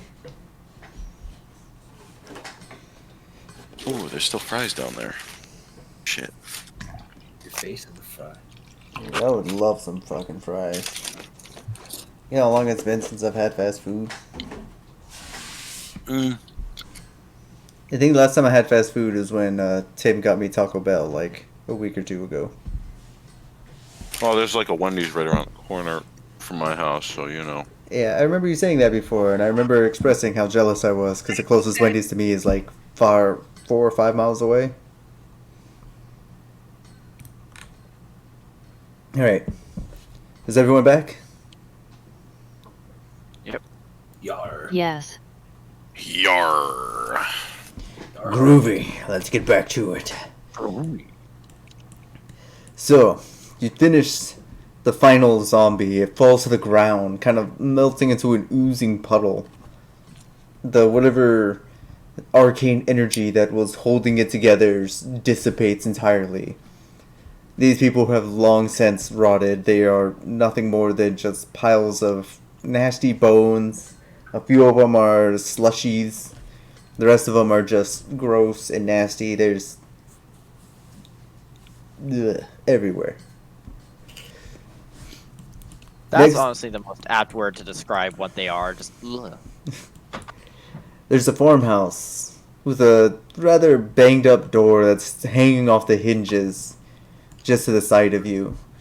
It looks dark. You can smell the must and mold now that the bodies have kind of like fallen. You. You can see the marshlands just to the south of you. And in the center, you actually see what used to be a well. Absolus, you're the only one that really got a really close view of it. This well is just brimming with bile and fecal matter and the nastiest things. It's like somebody dumped everything inside of like 100 outhouses into a well.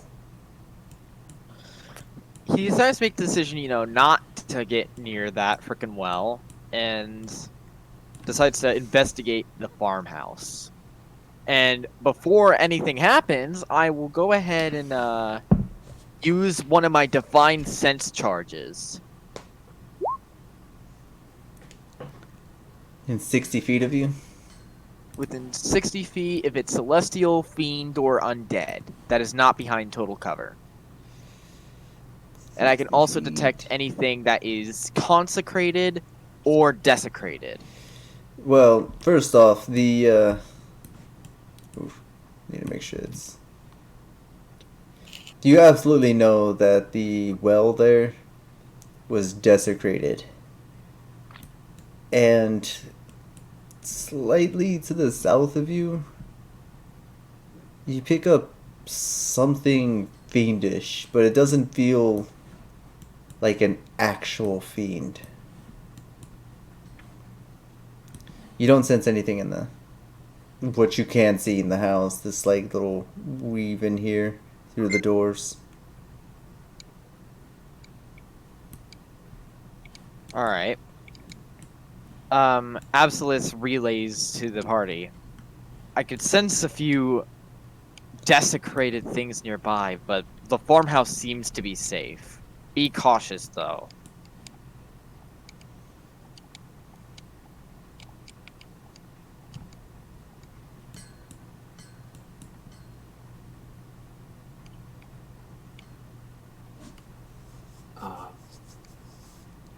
I have like almost no health, so I'm going to cautiously sit here.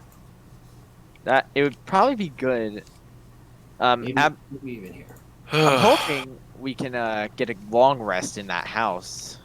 Yeah, why don't you go explore? I'll stay here. We have a cart. We don't have to go anywhere. Let's just go back to the cart. And we should protect whatever the heck is inside there. I don't know off the top of my head. Yeah, there's a sheet. Why go to a house we don't have to explore just yet and get yourselves killed when we have a spot to rest? Fair. Yeah, Aboleth. Dick. Just kidding. What the fuck? Throw me under the bus, why don't ya? I wouldn't be the bard if I didn't make fun of you. As you see Aurora and Sydney just literally barge straight through these troves of leaves and stuff. I need you to stop back here.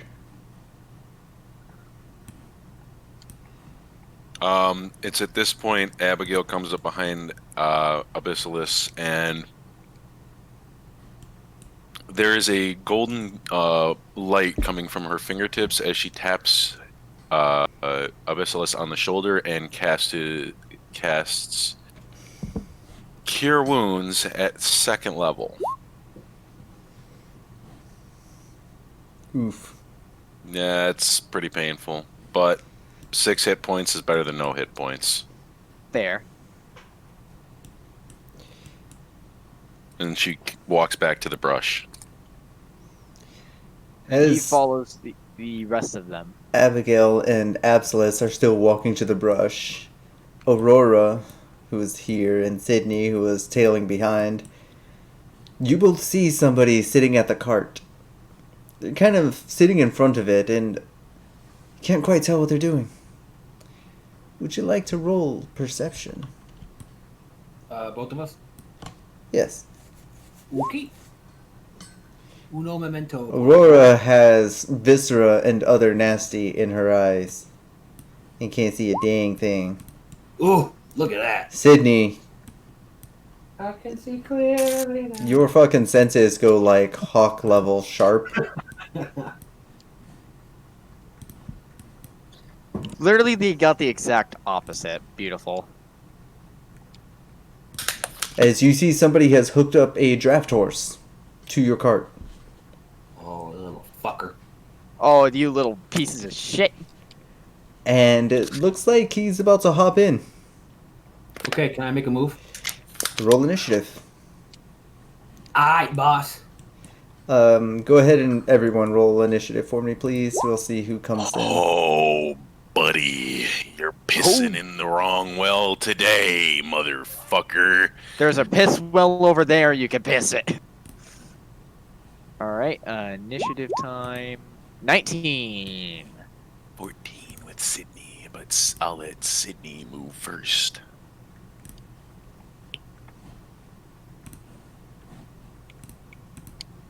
Oh god, you fucking thing.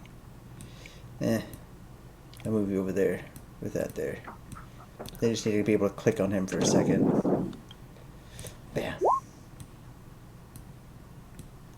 Right. So, oh, too far. Right there.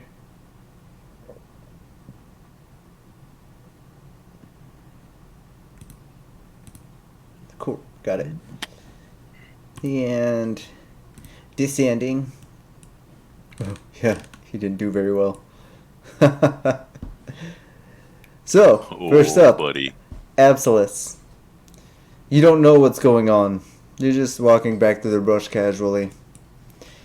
You just got through with a fight. You're heading back to your wagon, just double check on things. Right. Seeing everyone rushing ahead, I decide to use my action to dash. You and don't move see my- anyone rushing ahead at this point.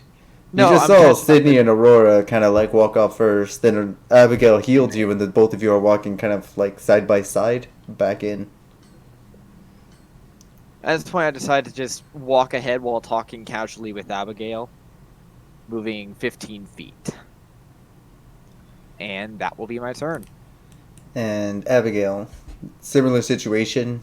You have no idea what's going on up there yet. Okay, so 15 feet, but with that angle, I should have a line of sight on the cart. Do I not?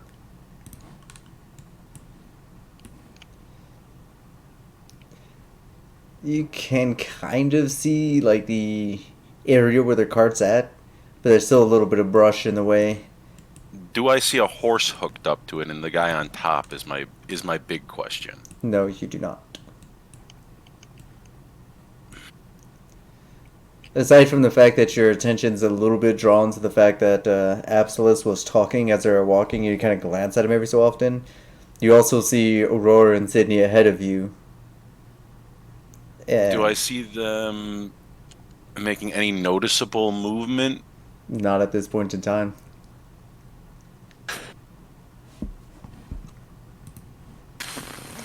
Y'all roll too high on the initiative score. Of course, the two people in the back who would not have any way to be like, oh, we All right, see yeah, this. I'm gonna then just move another 15 feet. So that'll have to do for now. So that's Abigail's turn. Sydney, Yeah, boy. Okay. this motherfucker's trying to rob you, and you just saw this shit. You can see his face. He's not really Yeah. wearing a whole lot. Look kind of dumb from here. I'm going to, as I move, I'm going to not scream, but just enough to where these. Well, Abysslis is kind of a little farther, but Abigail and Aurora, basically, that if I die, to avenge my death. I'm moving here, and I'm going to cast. Wait, how did Abigail get ahead of me? Hold up. Full turn of movement. Oh, I thought we both still had exhaustion. Okay. That's what I did. Is full turn of movement was 15 and 15. Okay. So move speed, move action, and my attack action, both put into one for a full round turn of movement. All right.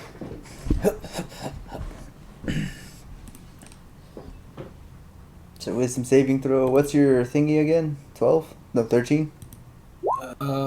That. It doesn't matter. So. You cast it, and suddenly you see him jolt for a second. He seems to be at attention. He knows that you cast a spell on him. It's kind of weird how a rogue has high wisdom. No, it's literally, it was a 19 plus 0. He has average wisdom. Less than average. Anything else you want to do on your turn?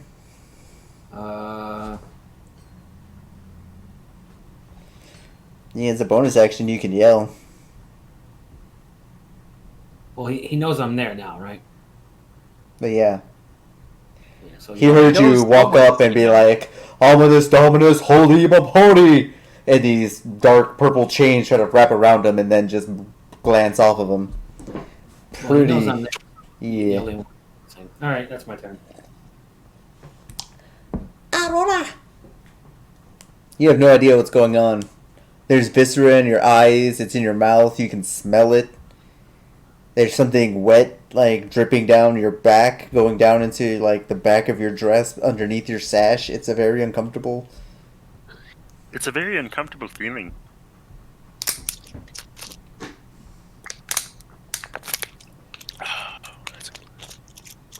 You see Sydney walk up and begin casting a spell, but he can't really see what the fuck is going on with a natural one.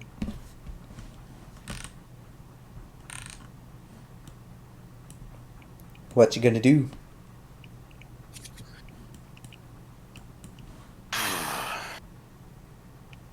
Does anybody else not hear a robot? No, I do not hear robot. Nope.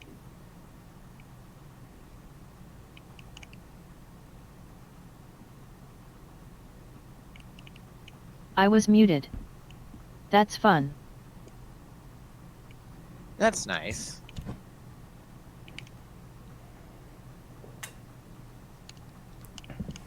So I was yelling at Sydney that she has potion for like 10 years.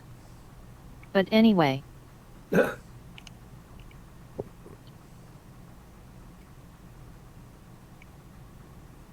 I will walk over here.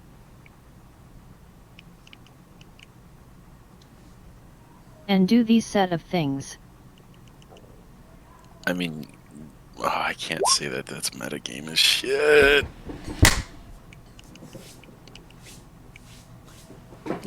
Aurora's about to one-shot this fucking rogue.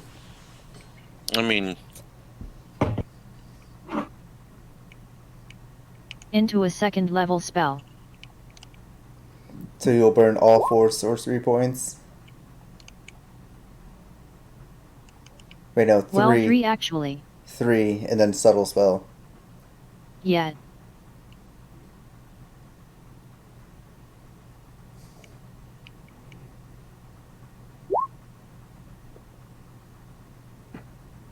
Ten to hit. Of course.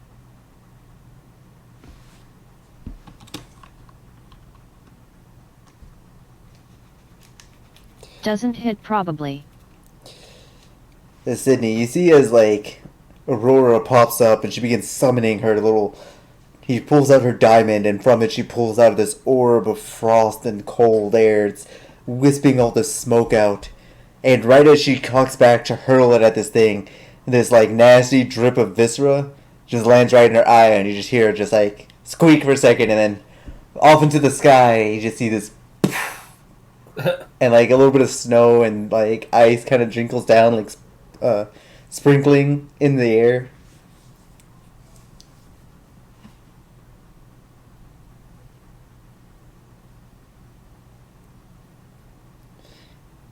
Is there anything else that you'd like to do on your turn?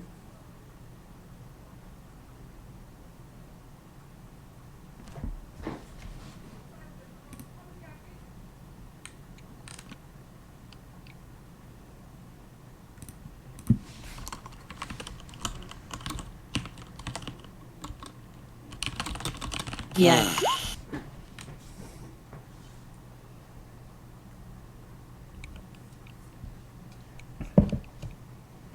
Hey, you have a bonus action left. What do you want to do?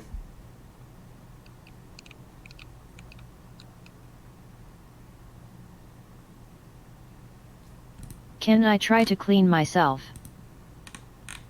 Yeah. I mean, technically, after this turn, the natural one would have wore off for your perception. Judge, you rolled a natural one when you started a kind of like a combat-ish scenario. So, I was originally going to give you disadvantage, but I didn't need to. You played yourself. So you wipe the remaining viscera and other gooey bits and nasty things off of you. That ends your turn. And that's my turn. That brings us to DWR over here. He's going to take his action to hop onto the horse here. I wonder. Wisdom?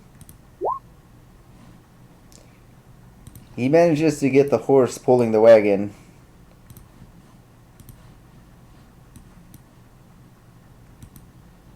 Oh my god.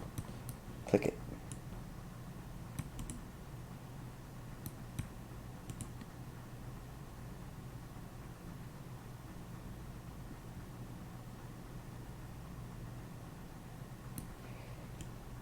And it starts hoofing. It's at this point that all of you hear the wagon wheels turning as it's going. Brings us back to Absolus. You can see your wagon is rolling away from you with somebody else on it. Alright, with this in mind, okay. Once again, this is annoying. Let me quickly check the range of this. Okay.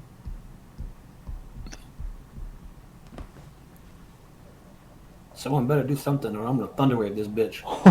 Destroy the fucking cart. Carts have HP. I just want you to know that right now. Right. Yeah, because even if I wanted to hold person, the rogue doesn't matter because the fucking cart's moving. So, I'm going to move 30 feet towards the cart. And that's your turn? You have a bonus action. I'm actually going to make a religion check, praying to Noxina to help me trap the cart in its place. And I'm going to make a religion check using my bardic inspiration die to help me. Hey, finally. So that's going to be with religion check. I'll go ahead and roll the 1d6 so that I can get that out of the way.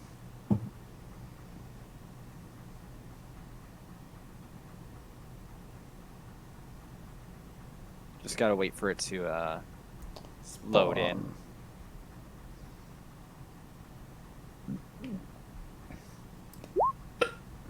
Okay, made a religion check, and for some reason it didn't do the inspiration die.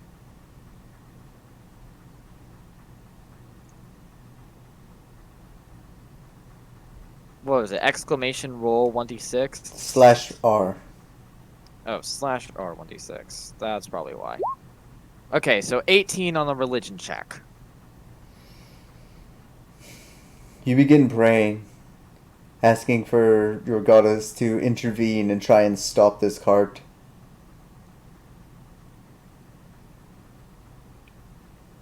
So far, Abigail is not happy, and she's going to take a more proactive approach. it doesn't appear like anything's happened so far. Out of the corner of your eye, you see Leroy Jenkins. All right, so we're gonna move up 15 feet, and I'm gonna assume if I'm right here, I can see the cart and the person on it. Yeah, you're technically where you're standing, you're on a hill that you could see over the brush and see the cart moving. Okay, so I am going to cast a cantrip called Message. And point it at the one riding the cart. Let's see. I'm going to say,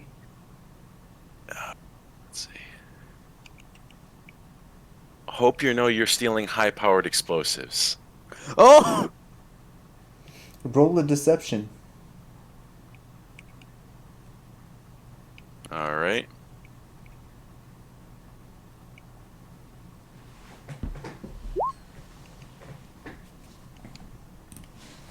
Seven.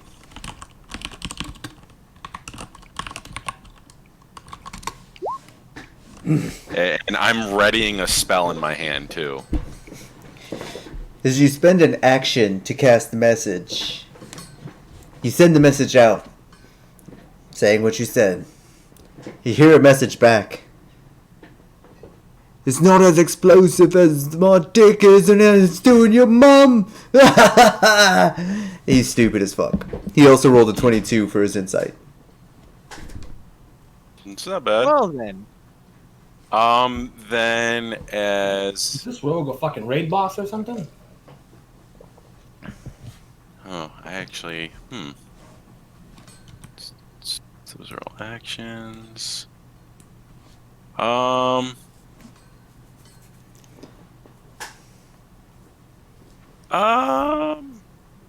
So that was my action. You have a bonus action.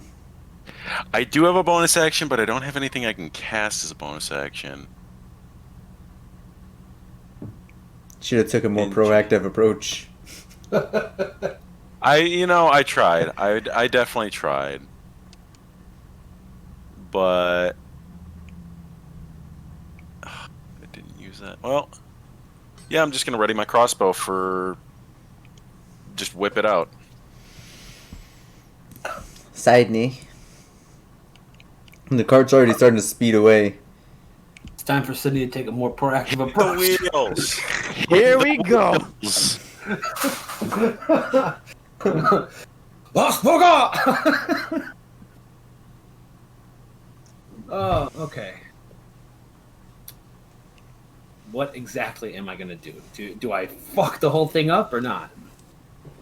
Now, Look, you either fuck the wheel up on the cart and we find some way to repair it, or you let the guy escape, or you try to kill him in one go. Because we have two people up before he goes.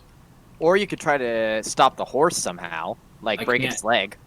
I mean, I could try to shoot the horse, I guess, right? I could throw a dagger at it. Like try to hit it in the leg or something. Maybe stop it. Because a horse with a broken leg is not going to run well at all. But I want to keep the horse. Yeah. Fair. I really don't want to hurt the animal, but yet we might have to. Look, if you gotta kill something, kill the thing that'll move it because we can move it by ourselves. If that is the end result in our options, I am fine with it. That's what Yeah. I'm thinking too. Heck, it'll be a lot easier, but if we have to, kill the horse. Hang on. Yeah, within range to throw a dagger. At the horse, right? Or the guy riding it. He's not in the wagon, he's on the horse. Yeah, but the question is, do I take the chance at the horse, or do I take the off chance that my dagger's actually going to hit him and do anything? Because he might just take the hit and keep riding. Yeah, you never know.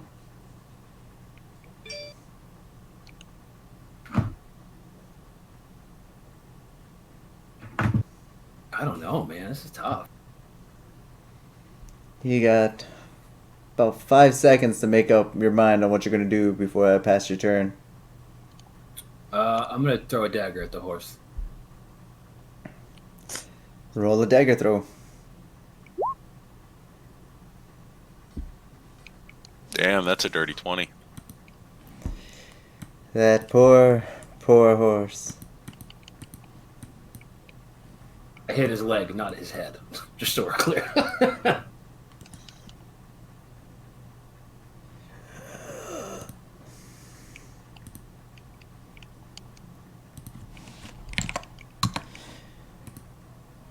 You see, as you hit the horse's leg, it stabs in, but it doesn't catch any of the good meat or any of the muscles or anything, and it's still hoofing. It's just hoofing faster with the dagger up its butt.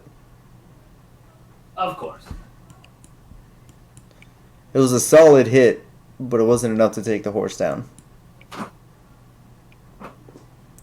You have a bonus action that you can try if you have anything that you can do with your bonus action. What classifies? What? What classifies as a bonus action? Whipping your dick out.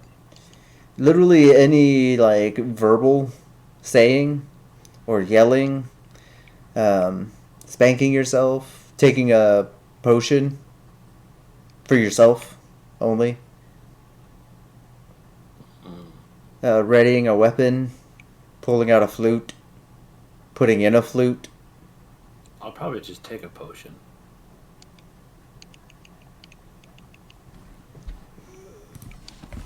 Yeah.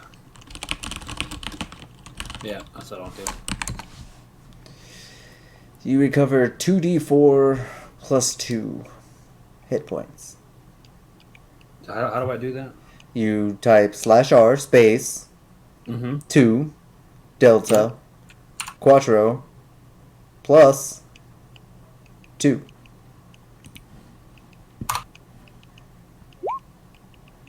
You recover 8. Cool. And that's your turn. Unless you want to move. No, I'm good. Because chasing this thing is totally not something you're going to try, right? Yep. Aurora, it's your turn.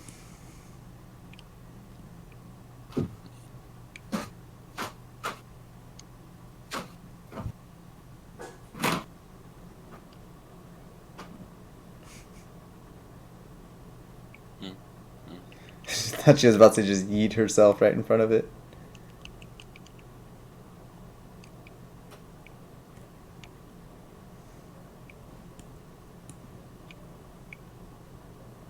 Well, fuck that horse.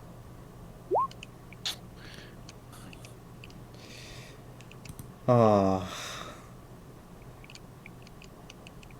You blast the horse with another one of your chromatic orbs of cold. It slams into the front of its body and it immediately turns to just ice and shatters on the ground. The wagon immediately hits the ground, cannonbolting itself front over ass. All of the treasure and shit gets scattered to the fucking winds. The rogue manages to just duck underneath as the cart just goes flying over.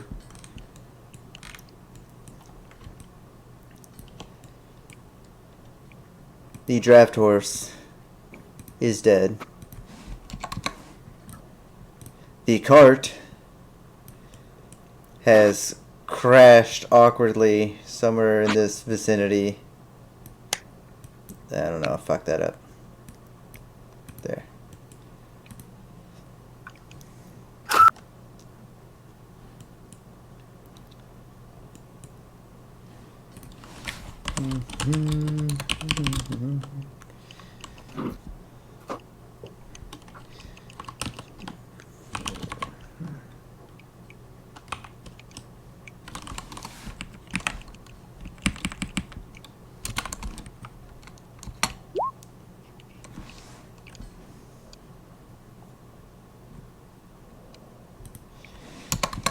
That thing's gone.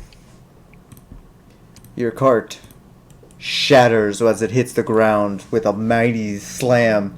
After catapulting all of your treasures all over the hillside, it flips over and just shatters as whatever was holding it together is gone.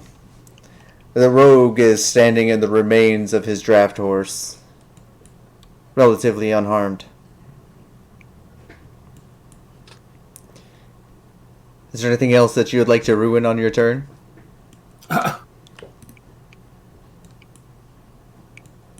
Next turn is fucking head. So that ends your turn? Yes. Brings up the dim-witted rogue, who will immediately about face and take 30 feet. 50, right, 45, 50, 55 is there, 60 is there, and use a cunning action to disappear. into the forests beyond. Combat's over. If y'all had landed one hit on him, he had 2 HP and an AC of 11. Oh my lord. You missed with a 10 by 1 point. If Sydney had thrown the dagger and it hit him, which it would have if she had thrown it, he would have died. And the draft horse would have just come to a stop because he would have fell off. Well, I didn't know that. You know, you didn't. I mean, we didn't think he was going to be that easy to kill.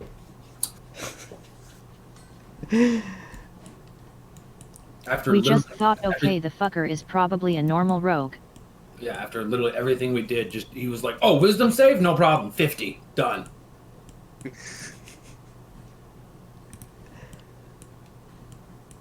So you're now stuck roughly about 20 or 30 miles out of town. Your treasure is scattered all over the forest. There's cliffs and stuff that it's just fallen off of. Stuff is everywhere. Your wagon is in shambles. There's like a wheel still going down one of the cliff sides. The other wheel is in like 12 pieces. The main portion of it is just like shattered beyond repair. There's a dead draft horse where the entire front half of its body is just shattered into ice and it's just its frozen ass is sitting on the ground. There's a bunch of dead zombies that turned into fucking like slushies off to the east of you. What would the party like to try and do? Where's the commit suicide button? Where's the fuck go back button?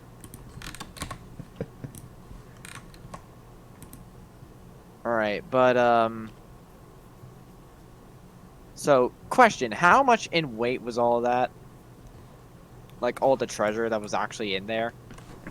That's a look. Fucking bug. Player info. So, I don't know. Like, a pretty decent amount of weight actually. There's a flail, a battle axe, 2 great swords, 2 long swords, the 2 kegs, some digging or 5 crates of digging tools, 3 barrels of pickled vegetables, 3 barrels of dried food. The remaining, actually no, the closer is actually separated out. And then there was also the other part, the loot from the deed. It was a +1 longsword, +1 leather armor, 7 daggers, the 2 icons that you had, 2 tents, 8 bedrolls, 8 blankets, 8 pillows, an extra 40 trail rations. All of it. That was on there.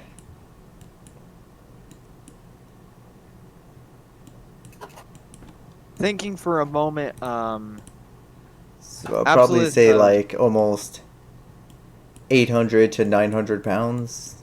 Some Yeah, seems ridiculous fitting. amount.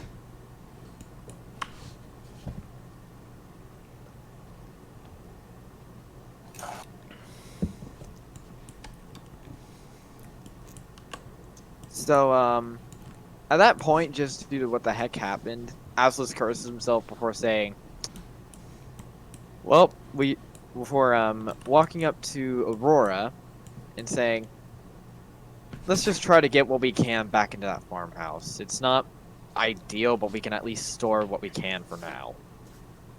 Grab whatever you need to take with you, and let's store the rest that we can in there. Unless you have some magical pocket that you can store all this in. I do not. Shame.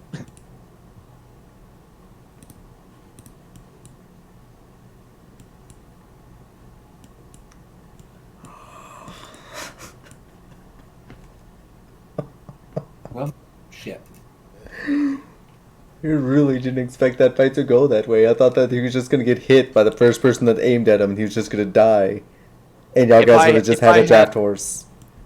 if I had the range, I would have used command to just make him stop. No, his wisdom save would have been 100. Yeah. You haven't met the enemies that actually have the overpowered abilities yet. I mean, I thought of him as a normal rogue, so he would be harder to hit. No, normal rogues don't really have super high AC. They're just able to dodge spells very easily. They just have the uncanny dodge, which reduces some of the damage if they are at that high enough level.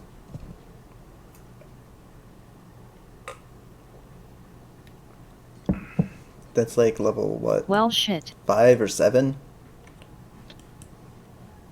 5. I think.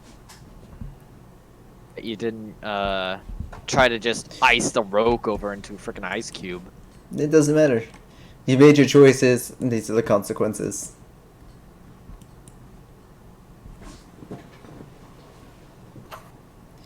Oh yeah, there is still a dagger stating out of the draft horse butt. It has a little frost on it, but it is still there. So I mean, you're not at a total loss. Oh, okay. I'll go pick the dagger up.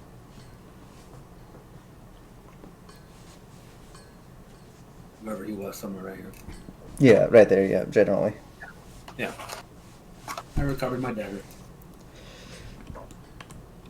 So it's roughly about high noon, getting into like 2 or 3 o'clock in the afternoon. The sun actually sets pretty early here, so it's actually starting to get closer to dusk as far as light is going, and the night is coming. Do you want to try and take some time to search for any of the treasure that got scattered across the floorboards or the area over here? Or do you just want to try and retreat and hide inside of the farmhouse? I think it's a good idea. We try to get some of the stuff back, but we travel in a group. That's what I think. I'll try to grab as much as I can.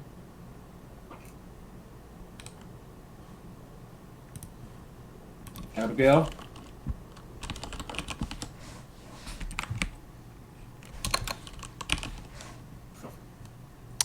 Gonna grab Do what I you need can. to do a skill check? Yeah, I will work on the skill check once all of you get together. Yeah, gonna grab what I can and grumble in disbelief.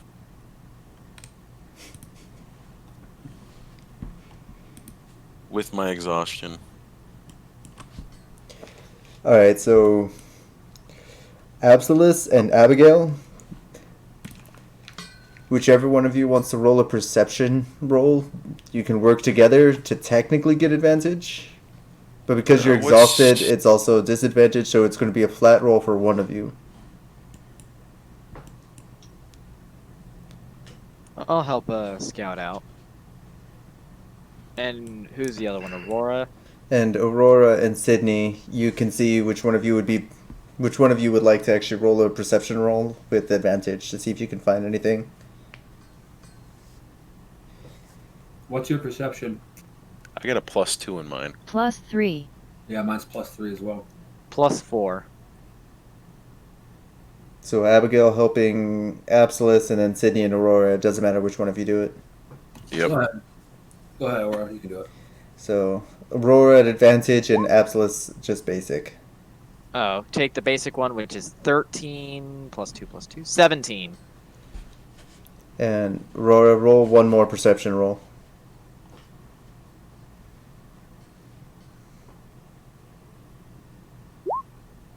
Whoa. 17 and 20. Over the course of the next, 2 or 3 hours, with working in groups of 2 and staying relatively close to each other, you do manage to get the majority of the loot back. Sadly, the 2 kegs of brew were both shattered.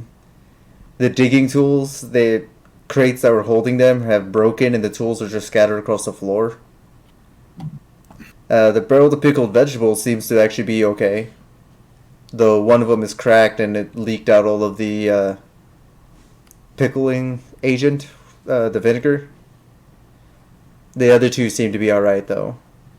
The barrels of dried foods, yeah, they're fine. They just rolled down the hill a little bit. You do manage to find the special longsword and the special leather. You do find one of the tents and a few of the blankets and pillows. A lot of the trail rations, the bags that were holding them ruptured when they were rolling downhill. So the trail rations are just scattered all over the ground, and there's birds and other creatures that have just attacked them.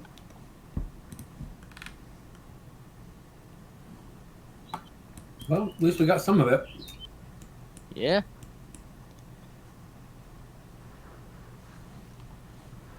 So, with that, are you guys going to try and retreat back to the farmhouse?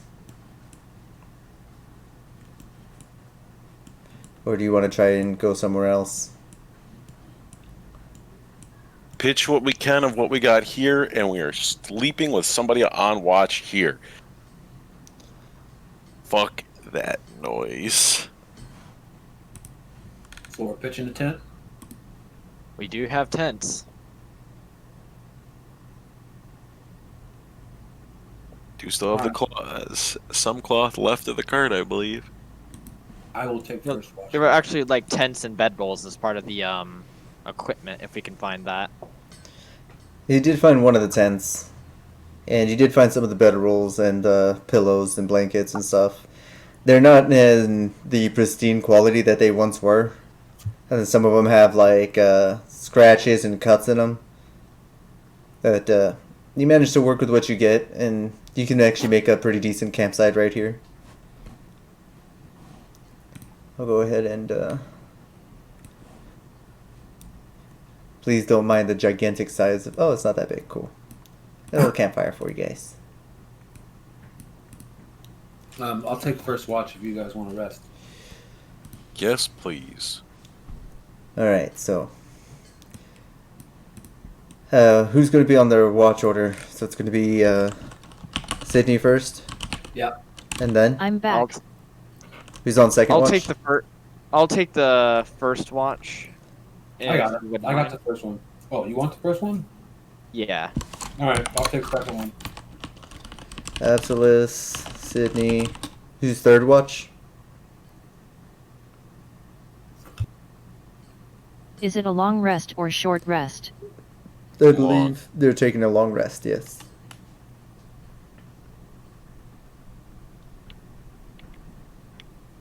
I'll take a long rest. I guess I'll be on third watch then. That'll give me at least a good 8 hours. I mean, regardless, you guys are going to be down for about 10 to 12 hours so that everyone can get a proper long rest. Mm-hmm. So, fourth on watch is going to be Aurora. Uh huh. Okay. In order, I would like each of you to roll me a perception roll. Not an advantage, just a basic perception roll from each of you. In order. Alright. Yeah, so Absolus first. Alright. Perception roll. 17. Sydney. And Abigail. And Aurora.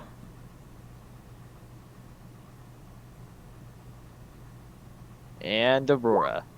There she is. Those are actually pretty good. Unfortunately.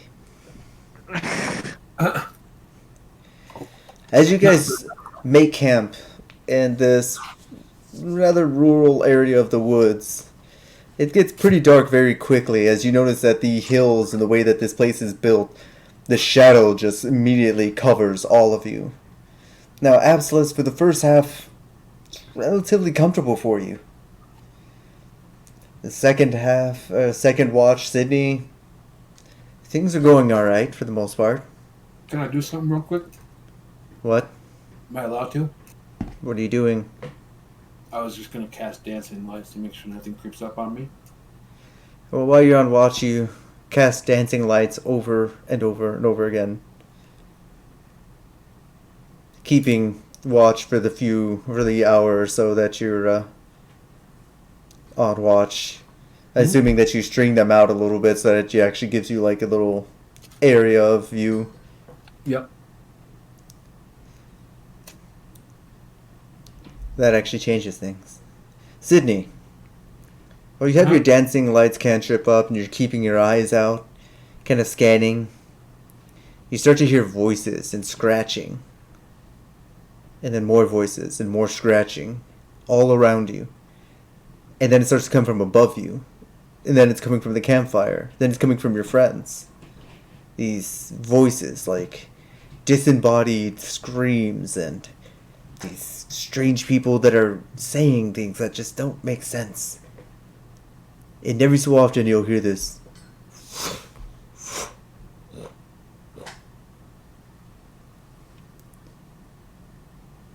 You keep hearing like large wings flying over, and you kind of like you pull all the lights down and you dim them out for a moment, and you take your eyes to the sky to see if there's something big flying over you. Uh-huh. You don't see anything. But every 30 or so minutes, you'll hear it again, flying over. Abigail. Mm-hmm. As your turn comes up, you see Sydney is kind of spooked, and it puts you on edge, and you start to using your dark vision to keep a very sharp eye out. To make note real quick, a class feature of mine is the Eye of Twilight. My eyes are blessed, allowing me to see through the deepest gloom. You have dark vision with no maximum range, and you can see in dim light as if it were bright light, and in darkness as if it were dim light. Yeah, good to know. As you eyes light up with these little gilded symbols along the edge of your pupils and irises, your eyes illuminate and you begin to look around. You can constantly hear the beating of wings, heavy, leathery wings, something large and angry. And in charge. Wonderful. And then you start to hear it. These disembodied voices. From the left side, somebody screaming for help. From the right side, somebody screaming, "What's that?" And over again, it's coming from every direction. Over and over again. Can I make a perception check to see if this is an illusion? That would That I'm be hearing. insight, I believe. Insight? Well, okay. Throw an insight out.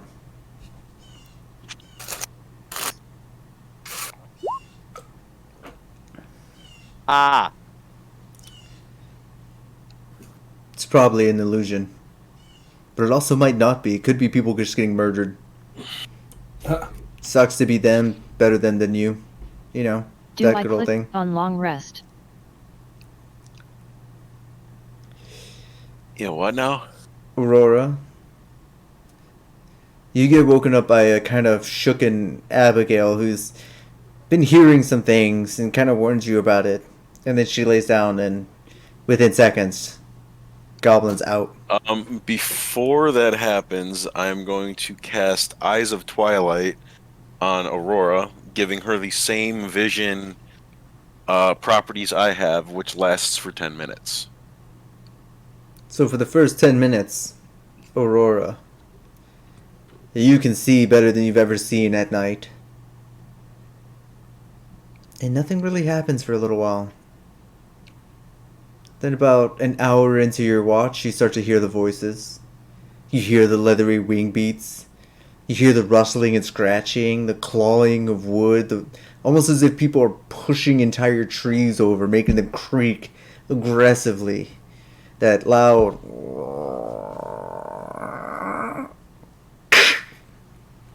over and over again, all around you, but not close enough for you to actually warrant waking everyone up. And finally, you wake up Absolus for the final watch. Passing the same warning down, you lay down and fall asleep, finishing your long rest. And Absolus. I stay vigilant on my watch, trying actively to listen for anything. It's morning. There's nothing. It's quiet. You have all I of your still- gear nearby. You see as the others are still kind of sleeping in a little bit because it was a pretty hearty fight the night before. And you already had your first watch, so I mean, you slept for the most part. You do have a long rest that you've already taken, by the way. And as you wake up and get ready to greet the next day, that's where we'll pick up our next session. All right. Y'all motherfuckers don't know what's coming for you. Goblin laugh.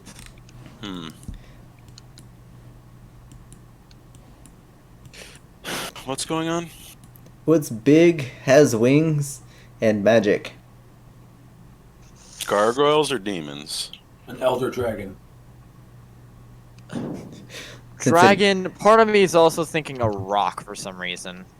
Ancient green dragon sorcerer. Oh hey, it's grandmother. I know what it is. What is it? I know exactly what it is. Nothing. I'll wait till next session. No, send it to me. Whisper it to me. I'll see if you're right. On here or I don't care which one. All right, I'll send Discord. I want to know what y'all guys think is coming after you. Mine's. You'll understand mine only not because of my knowledge of D&D, but because of previous sessions. Mm-hmm.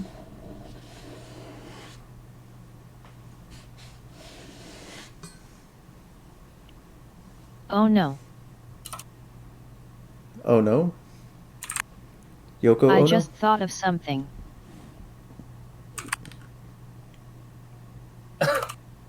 It isn't what I think it is, correct.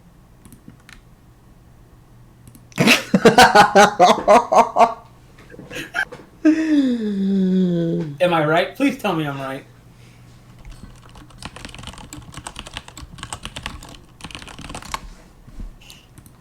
Okay, alright.